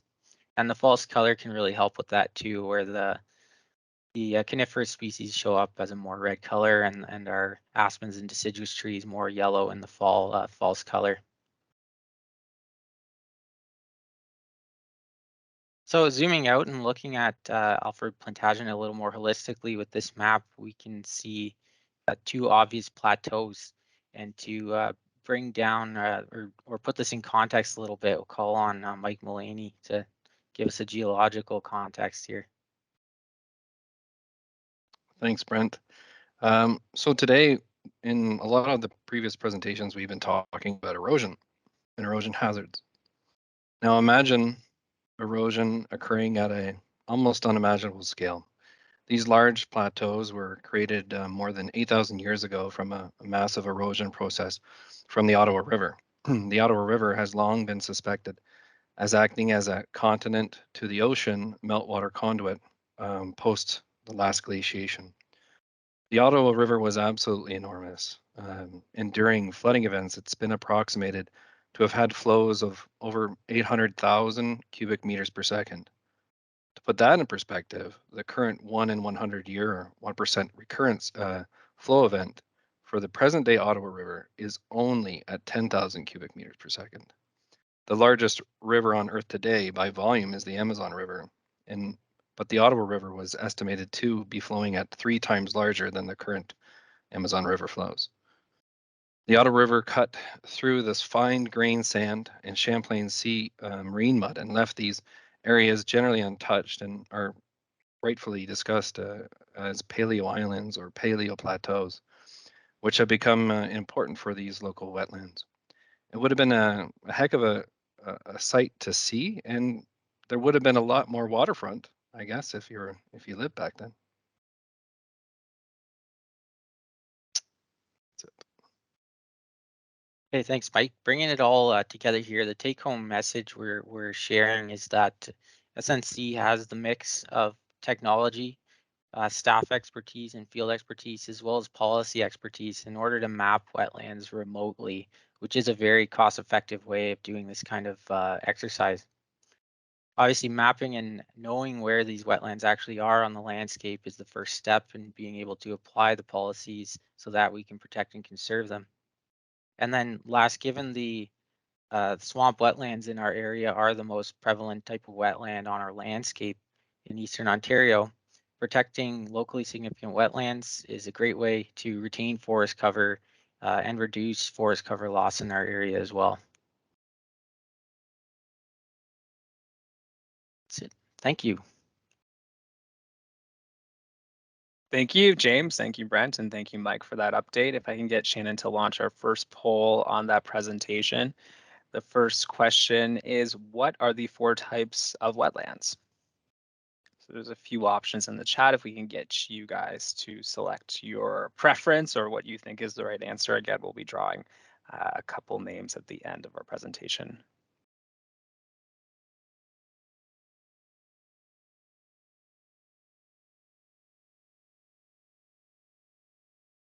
Right, so obviously there's a few options. I think the correct answer is going to be bog, fen, swamp, and marsh, though all selections are of course good. And the next question, Shannon, if you can launch it, was going to ask, what are the best tools to increase wetland protection? Oh, sorry. The best tools to increase wetland protection are local official plans and zoning bylaws. So this is a true or false scenario. And truthfully, in one of the reasons why this is a topic today, it is a question we receive quite often, not just from residents, but also municipal staff and councilors. So for sure, those who have selected true, we believe that in fact to be true. And last question on this update is, does your municipality have interest in mapping locally significant wetlands? And of course, like all of our other presentations, if you have questions or you're interested in learning more, give us a shout. We'll connect with you after, and we're happy to discuss how best we can support you in your municipality. I will say, just looking at the time, we are running a little bit behind schedule. So instead of finishing at 12:15, we will probably wrap up around 12:20, 12:30. I'm hoping most on the call will be able to stick with us. But of course, thank you for your patience and understanding. And for those that do need to pop out early, no problem. We will be recording the session, and so I can follow up after today's session and share that link with you all as well. So moving on, we do have just 2 updates left for our annual Municipal Information Day. And so for the second last one, I will turn it over to Allison McDonald, who's our team lead for approvals program, and Eric McGill as well. Thanks. Hello. So Eric and I are going to be walking you guys through some of the updates and improvements to the planning and regulation services at South Nation. Last year we covered do's and don'ts of approvals, and that was a really fun session. We went through some of the good and bad that we see in our day-to-day working in development review, but this year we're focused on the basics. Of course, we're always looking to find ways to offer better services to our municipalities and our residents. So we're going to go through some of the planning stuff first, and then Eric's going to walk through a couple updates on our regulation side of things. So the development community was very busy in 2021. We processed over 580 development applications, which is still kind of blink a little bit when you hear that, but more so was the technical reviews. So we had about 200 technical reviews, 196 to be precise. So about 200 technical reviews is much higher, as I mentioned earlier, than we normally see. So as a result, we're continuing to make some good progress. We want to improve our technical review process. We want to make it easier for both ourselves, the municipality, but also the applicants and their consultants. We've come up with a hydrogeological checklist, and we've sent that out to UCPR County first. SDNG's also received a copy, and we plan to send that out to anyone else who wants to take a look at it if it's something that would benefit you. But those are the municipalities where we do most of our tech review for that kind of service. We basically want to make sure reports are complete when we receive them, and that's going to prevent delays for everyone. Often what happens is we receive a report that just doesn't have the basics in it, and that creates a lot of lost time by the time the engineer reviewers get to take a look at it. We are anticipating we're going to see a large number of hydrogeological reports in Prescott Russell. As we know, there have been some changes to their land division policies recently. So we are specifically preparing for that. But we do also want to make updates to the environmental impact statement process, and that's something that our municipalities have asked for many years. So Brent is actually in his spare time when he's not doing amazing aerial interpretation for wetlands, working on updating that EIS checklist and guideline. So that will be coming out your way at the municipalities sometime later this spring, early summer for review. We've also brought several of our forms into the 21st century. So they're now available online, they're fillable. And as always, they are fully disponible en français. So that's an important thing for us, and it's a big advantage. Our application numbers are not going down. So anything we can do to make our lives easier, we will do. Another thing that's helping us be more timely is our virtual DRT meetings. So because they're virtual, we save time and money. Obviously, gas is not free these days, and we can also involve more staff. So if you need a technical staff to come to a DRT meeting, it makes it easier for them to attend. But I will say there's a trade-off with the virtual DRTs, and I do notice that we're not able to build the same relationships with municipal staff. So I see new names on the window today, new people at the municipalities, and people we haven't had the opportunity to meet yet. And as I think everyone knows, relationships are a very big part of what we do. So I think we need to move towards a balance of digital DRTs, but also in person when needed, where complicated questions need to be sort of mulled over. And an example of what used to be common, us getting together in the photo on the slide there, us getting together in a conference room at a municipality and really going through things involving different staff from both organizations. So I miss those days, and I hope that we can find a balance where we save time, but also keep our relationships strong. We've also been working away on a lot of partnership stuff, and this includes our new natural heritage system. This applies in Prescott Russell and SDNG. And this mapping is the first time we've shown this critical network for conservation and biological diversity in this area. The ties to climate change and the impacts of forest and habitat loss are more important than ever. So at South Nation, we are directing land acquisition towards these areas.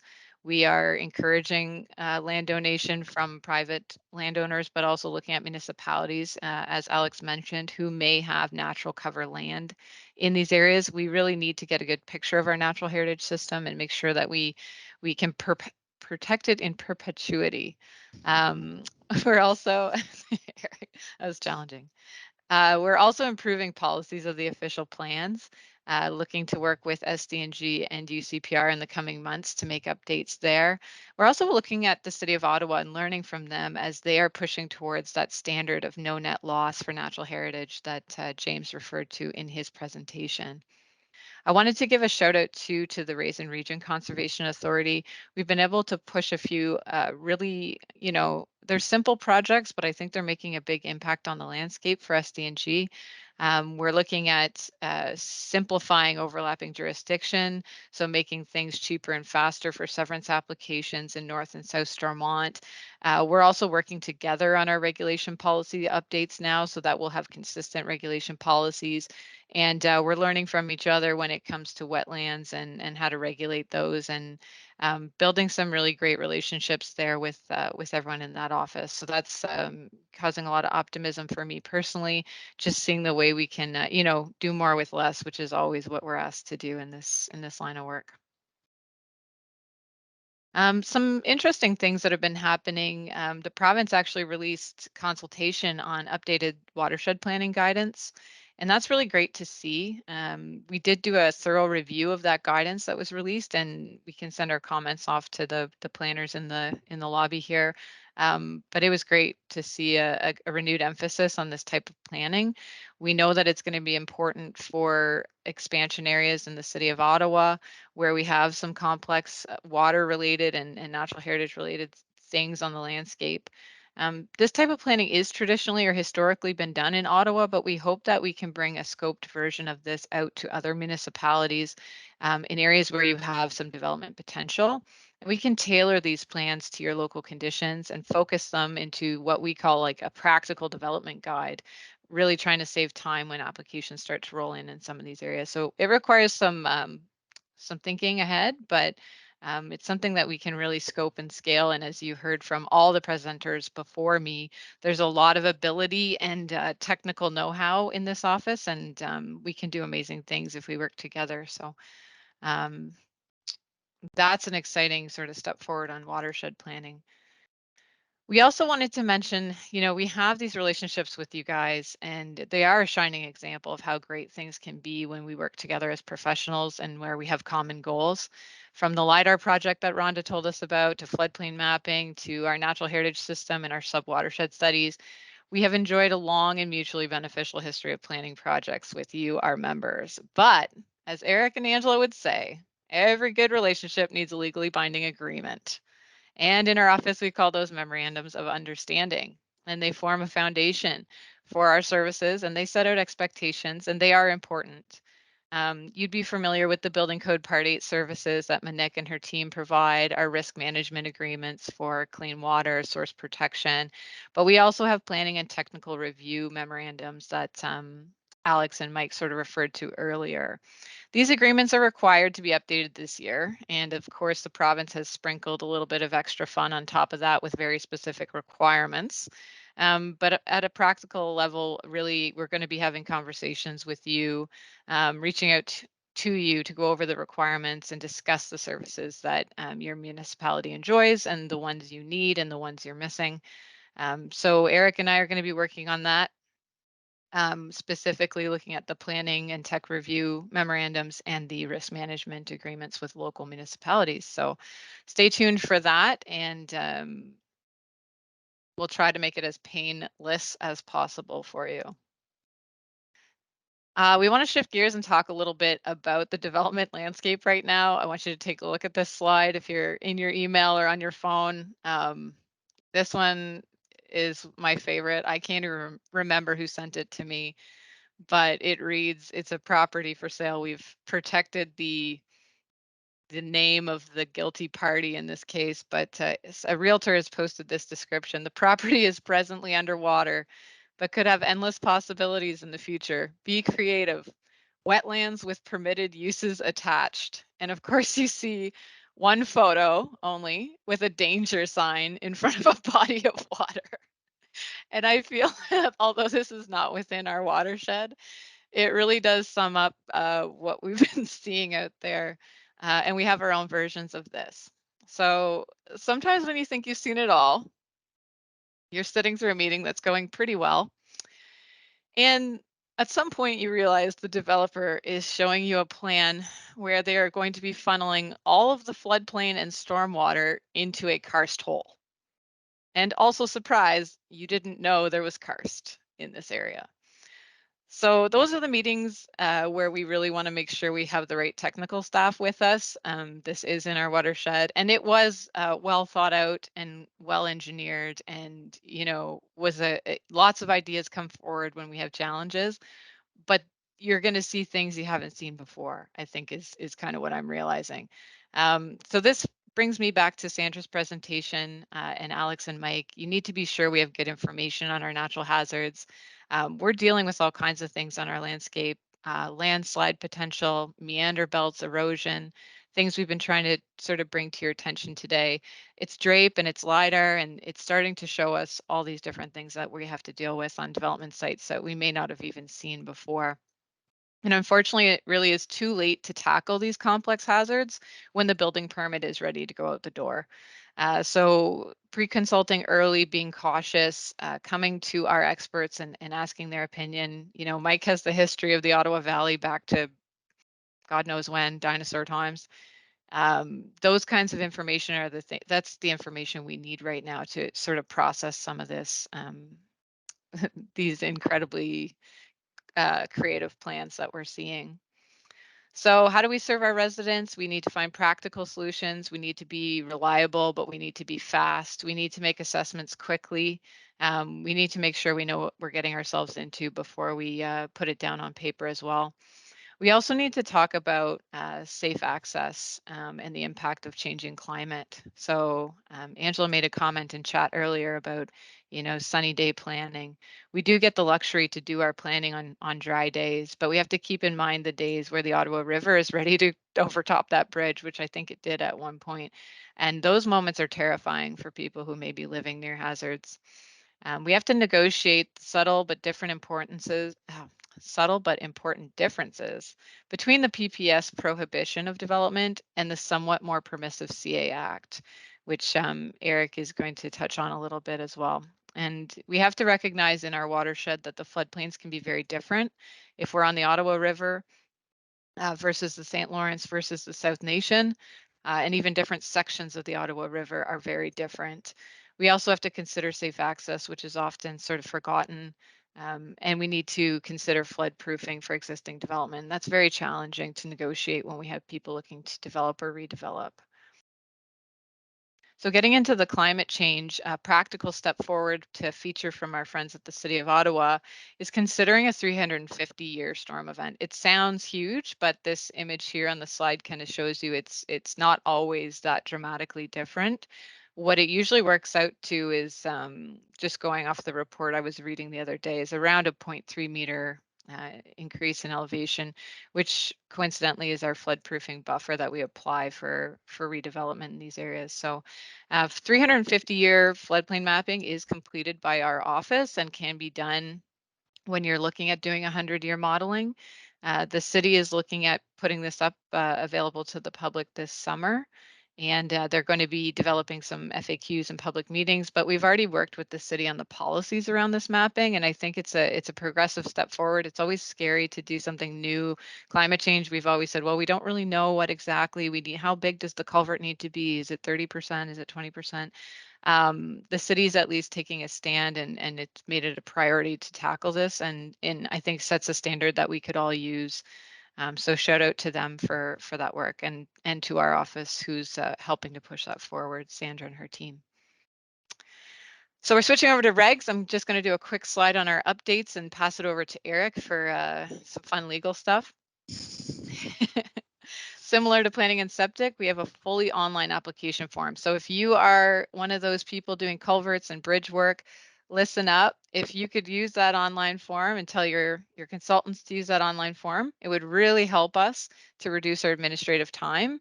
So information goes directly into our database and actually auto generates the permit template for us. And, you know, in a time of staff shortages and busyness, it's a huge advantage. It helps us get your file done quicker. So please use this for your municipal projects, and tell residents about it too if you could. We also use an online report of concern form. So that helps us to get information from residents versus being on the phone, you know, chatting about their neighbors and when they moved here. And it is interesting to talk to people, but at some point we need the photos and we need the details and the dates of when things happen. So feel free to direct your residents to the online regulations page for all this information. We've also updated our regulation policies. So I'm not going to say take a look at those because I don't think anyone's going to go read them for fun. But if you do need to better understand what needs to happen with the projects near water, it's very easy to read and easy to interpret. So that's been updated. And then lastly, highlighting some work Eric's done as well. He's been working on municipal zoning bylaw reviews, making sure we have consistent wording for regulated areas, and also working to make some of the setbacks and elevations and references really consistent with our regulations. So that helps a lot of people at the building permit stage, and makes us all look good when we're singing the same songbook, as they say. So that's it for me. I'm going to pass it over to Eric, and we'll run through some highlights with you guys. Thanks. Thank you so much, Allison. I want to start off by sharing this quote from a Mining and Lands Tribunal decision. And I think it effectively captures the reason why CAs play the role they do in regulating development and natural hazards. So it reminds us of Allison's former comments about the appropriate time to do planning. It's all too easy to forget that wet days have happened and they will happen again. The consequence of forgetting is increased risk to people, property, and land. The Conservation Authorities Act is a tool born from common sense and hard-learned experience, and is to deal with and mitigate the potential dangers of water and other natural hazards. So you might be asking yourself, what exactly is a CA permit or SNC's permits? These are permits that are issued under its own piece of legislation, the Conservation Authorities Act. You've heard it before, and it's distinct from the Planning Act and other municipal legislation that you may be familiar with, that you spend time with every day. So CA permits are applicable law under the Building Code, and what this means is that the provisions of the Conservation Authorities Act must be satisfied before a building permit is issued. And what the Act does is that it requires SNC permission to develop in or on or near natural hazards, including floodplains, unstable slopes, and hazardous lands such as karst. And SNC permission is also necessary to alter or interfere with a watercourse or provincially significant wetland. And so when granting permission, this is largely dependent on the answer to the following question, which is the control of flooding, erosion, pollution, or the conservation of land negatively affected? We saw this slide earlier showing the distribution and number of permits that we issued in 2021 under Section 28, and that's again for development in regulated areas or alterations to a watercourse. And looks, we have 245 in all. We are continuing to see an above average number of violations and occurrences across the watershed. And for these, we really rely on municipal staff and residents to report these potential violations through that online report of concern form that Allison mentioned earlier.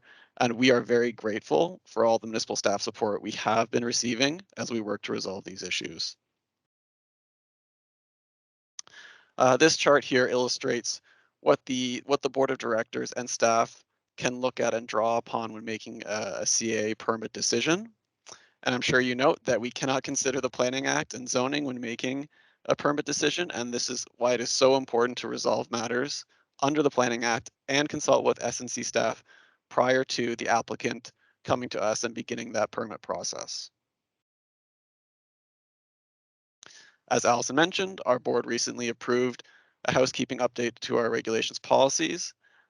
Each CA maintains their own regulation policies that interprets their specific regulation and the Conservation Authorities Act. It's expected to see some variation among CA policies, and it's expected because of things like geology and local priorities, but they all share the same overarching goal, which is to limit development and natural hazards and protect people and property from the risks they create. SNC's regulation policies guide proposed development in or near natural hazards to help ensure that the risk to public safety and property is not increased. As Allison again mentioned, our policies are available online, and considerable effort has been put in by all our staff to make sure that it's in plain language and easily understandable. And as Sandra touched on earlier, the province has made a long list of amendments to the Conservation Authorities Act. It's been about 5 years now. And these amendments are at various stages of coming into force and being effective. The recent focus has been on amendments regarding administration, programs and services, and budgetary processes. You may be familiar with some of these changes from reading our transition plan or discussions with your other CA partners. We are still awaiting word on when the amendments to Section 28 and those parts of the Act affected or relating to development will come into force. The more substantive changes will likely be contained within each CA's individual regulations. Unfortunately, these have not yet been circulated for review. So for the time being, we're going to be seeing the CA regulations be status quo and remain as is. And I'll pass it back to you, John, and we're happy to answer any questions. Great, thanks guys. Thanks Eric, thanks Allison. And Shannon, if I can get you to launch the first poll. Great, so first question, do you refer applicants to SNC's online permit application form? Good question. While our forms have been available on that Find a Form tab, they're all easy to find on our website. We haven't always had an online application form, so this is something we recently launched. And for those that clicked, I didn't know you had one.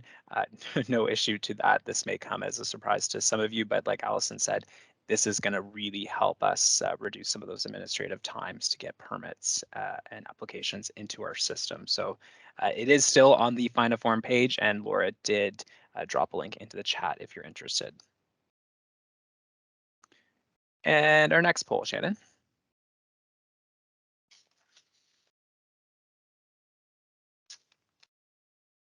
So it's the multiple choice. What must SNC consider when issuing a CA Act permit? So we've got options of the Planning Act, Building Code, Conservation Authorities Act, or MNRF regulations.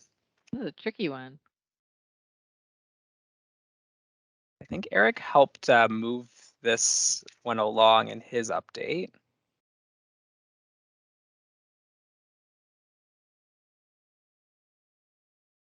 Eric, do you want to share what the answer to this poll is? So we'd be looking at both the Conservation Authorities Act and the MNRF guidelines out of the 4 here. Yeah, perfect. Thank you. Good question, though. We still tripped up a few people. We've got some selections for Planning Act, Building Code, and of course all the above. But a lot of our respondents coming in with exactly that, Eric.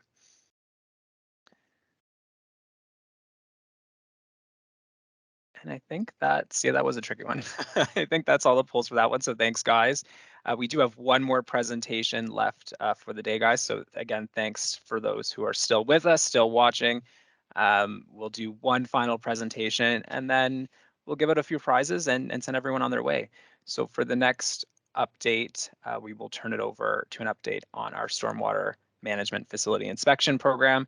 And I'll be handing over the presentation to Jason and Shaheen. Thanks. Thank you, John.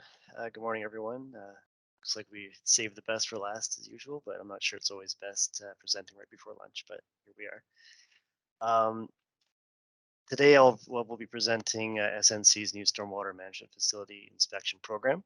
My name is Jason Symington. I'm a Water Resources Specialist here at SNC, and presenting with me is Shaheen Zan, who's also a Water Resource Specialist. We're the ones typically involved with stormwater management, this new inspection program that we're offering. So if you have any questions, feel free to give us a call. I'll go through today what stormwater facilities are and why we need them. I'll also discuss the municipalities' responsibilities with these facilities.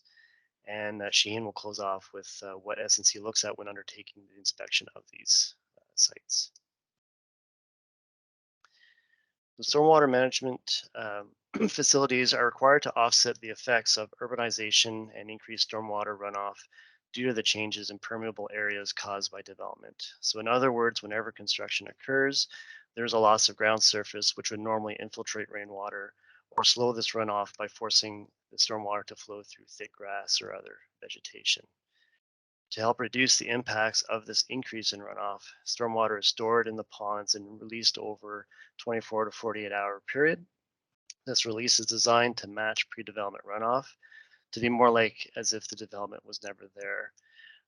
This is how stormwater management facilities maintains quantity control.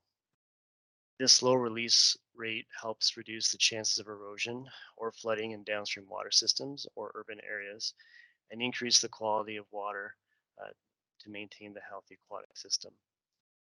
These facilities also help control water quality by promoting the settlement of suspended solids or TSS. Today, ponds are designed to remove a minimum of 80% TSS from the stormwater runoff. In the past, quality control could have been around 70 or 60%, and older systems may not have had quality controls at all. When stormwater management facilities are designed, the plans are distributed to a number of agencies for review. However, once the development and the facility is built, ownership is soon transferred to the municipality. Once this ownership is transferred, it's the municipality's responsibility to inspect and maintain this infrastructure. This is one of the reasons why we stress municipalities obtain an as-built plan of the facility before assuming ownership. If not, they may be responsible to prematurely clean out a storm pond if proper sediment erosion control measures were not in place during construction.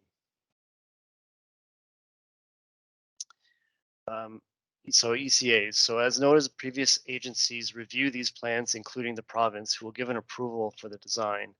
They will issue an ECA, which is an environmental compliance approval, which was previously called a C of A for these older sites, which was a certificate of approval. These documents outline various aspects of the facility. This will include ownership, location, high-level design details such as target TSS removal rates and storage volumes. Approvals will also outline requirements such as permanent water levels that need to be maintained, record keeping, inspection schedules, and other items that such as testing requirements. Municipal staff should be familiar with these approvals because, as noted, they are responsible and they're to ensure these facilities are being operated properly. Next, Shaheen will present how we proceed with the assessment of these stormwater facilities and what we look for when we're on site. Yes, thank you, Jason, and hi, everyone. In this section, I try to explain how this assessment is being done. So first, all the available documents relating to the facility is reviewed. This include reports and drawings as well as-built plans if available. So in addition, certificate of approval or environmental compliance approvals will be reviewed to see what specific site requirements are expected. As an example, maybe TSS monitoring required. So the next step is completing a site survey. The facility is surveyed with a Trimble R10 unit, which is capable of providing sub-centimeter accuracy. Here we measure a uniform distribution of surveyed points across the pond. Additional points may be surveyed where there are areas of special interest or obvious deviations from the plan. Then during the survey, condition of the structures within the facility are recorded.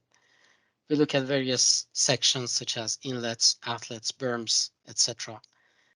In this field visits, the structures, banks condition, and water levels are inspected to identify the areas of concern. This could be any erosion, clogging, algae, heavy vegetation growth, such as trees in and around the pond, any damage in the structures, and major cracks.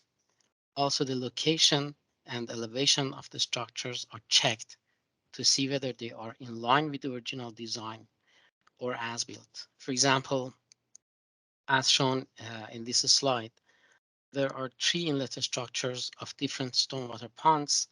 The left inlet is in good condition, but there is no grate preventing entry to the sewer.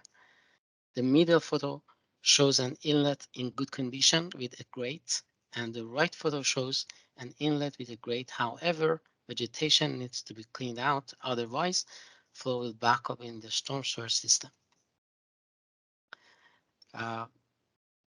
The surveyed elevations are later used to approximate the volume of accumulated sediment.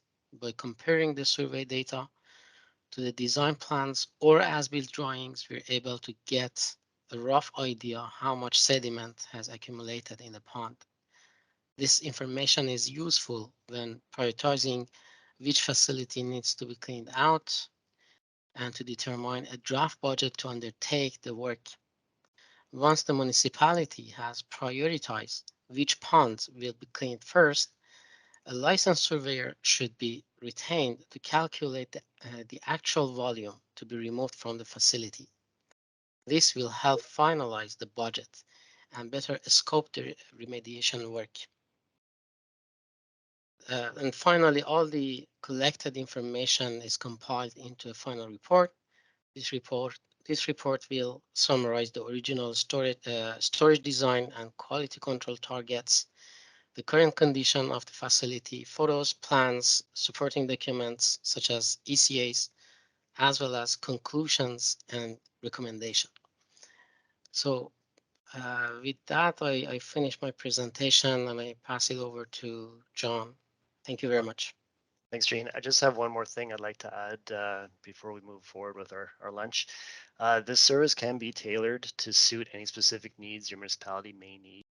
For example, during discussions with several municipalities we've already had, we've had inquiries about, species at risk inspections, another asking about if we confirm as-built plans after a new pond is constructed. And we also had discussions regarding climate change impacts on stormwater infrastructure. So if the stormwater inspection program is something you're interested in or have questions regarding this infrastructure, please feel free to give us a call to discuss your stormwater needs. Thanks. Thanks so much, guys. Thanks, Shaheen. Thanks, Jason. And good follow-up, good closer, Jason, as well. It certainly helps that we already have the equipment. We've got Trimble. We've got a number of different tools that we can use to complete this work. So it's great to find ways to put that equipment to good use. So we've got a few more polls. And then, like Jason said, we're going to release you on lunch. Again, no pizza today, but hopefully you'll find your own lunch in your own way. The first question, which is a good one, says stormwater management facilities are used for option A, offsetting development impacts, B, protecting municipal infrastructure, C, protecting people and property, D, recreational purposes such as fishing, swimming, and kayaking. And then we've got a few combinations, so all of the above, 1, 4, 1, 2, 3. Got a few options all over the map, and that's good. It's always interesting seeing the votes come in, and then you launch your answer, you see where other people are voting, and then I can see people changing their votes. You don't need to do that if you don't want to. It's just interesting to see where the respondents lie. So on this one, and we've got about half of our respondents responding. We were looking for option 1, 2, and 3. So that is offsetting development impacts, protecting municipal infrastructure, and protecting people and property. These ponds are not designed for recreational purposes. And so I would really like to know who answered that, John. It's probably someone who lives in Greeley on Sunset Lakes, if I was to take a guess. And we'll get our next poll up, which is our second last poll of the day. The question is, does your municipality maintain annual inspection logs for stormwater management facilities? Again, no right or wrong answer. It just is what it is. And thank you, Ben, for jumping in there and helping me. I know that a Trimble is used in surveying, but that is all I was going to say about that because I don't know exactly what it does. So a Trimble is a GPS receiver. Now we know. There's a few folks in our office who know a lot about surveying after all the floodplain mapping and whatnot we've been doing, but it's not me. So I will comment and say, if there are any questions, of course, we're happy to answer them. And I thank everyone for using the chat throughout the day to stay connected, to check out some of those links and to ask any questions as they came up. I think it really helped us keep on pace today. And then maybe what I'll do is I'll have Allison share remarks on a networking opportunity, and then we'll give away a few prizes. Yeah, so we're inviting people to come by. We're going to be in Castleman this evening from 4 till 7-ish, offering a drop-in kind of event for people to stop in, say hi. The Bistro in Castleman is a great little spot. They have a local brewery there, Castle Brew, but they also make things like their own ginger ale and whatnot, which I think there's quite a few of us that are big fans of that ginger ale there. And they have great food, so we're going to be supplying some food. You know, hanging out with you guys. We'll have a couple of our staff there, and everyone's welcome to attend. I know we have a few of the local mayors who may wish to stop by as well, so everyone's welcome. Just trying to reconnect and chat and get to see everyone. Obviously, pizza is the ideal scenario for us, but until next year, when hopefully we can provide you with the Finch pizza, we'll settle for some charcuterie boards and a few beverages. So hoping to see people there between 4 and 7. And feel free to show up even if you weren't able to RSVP.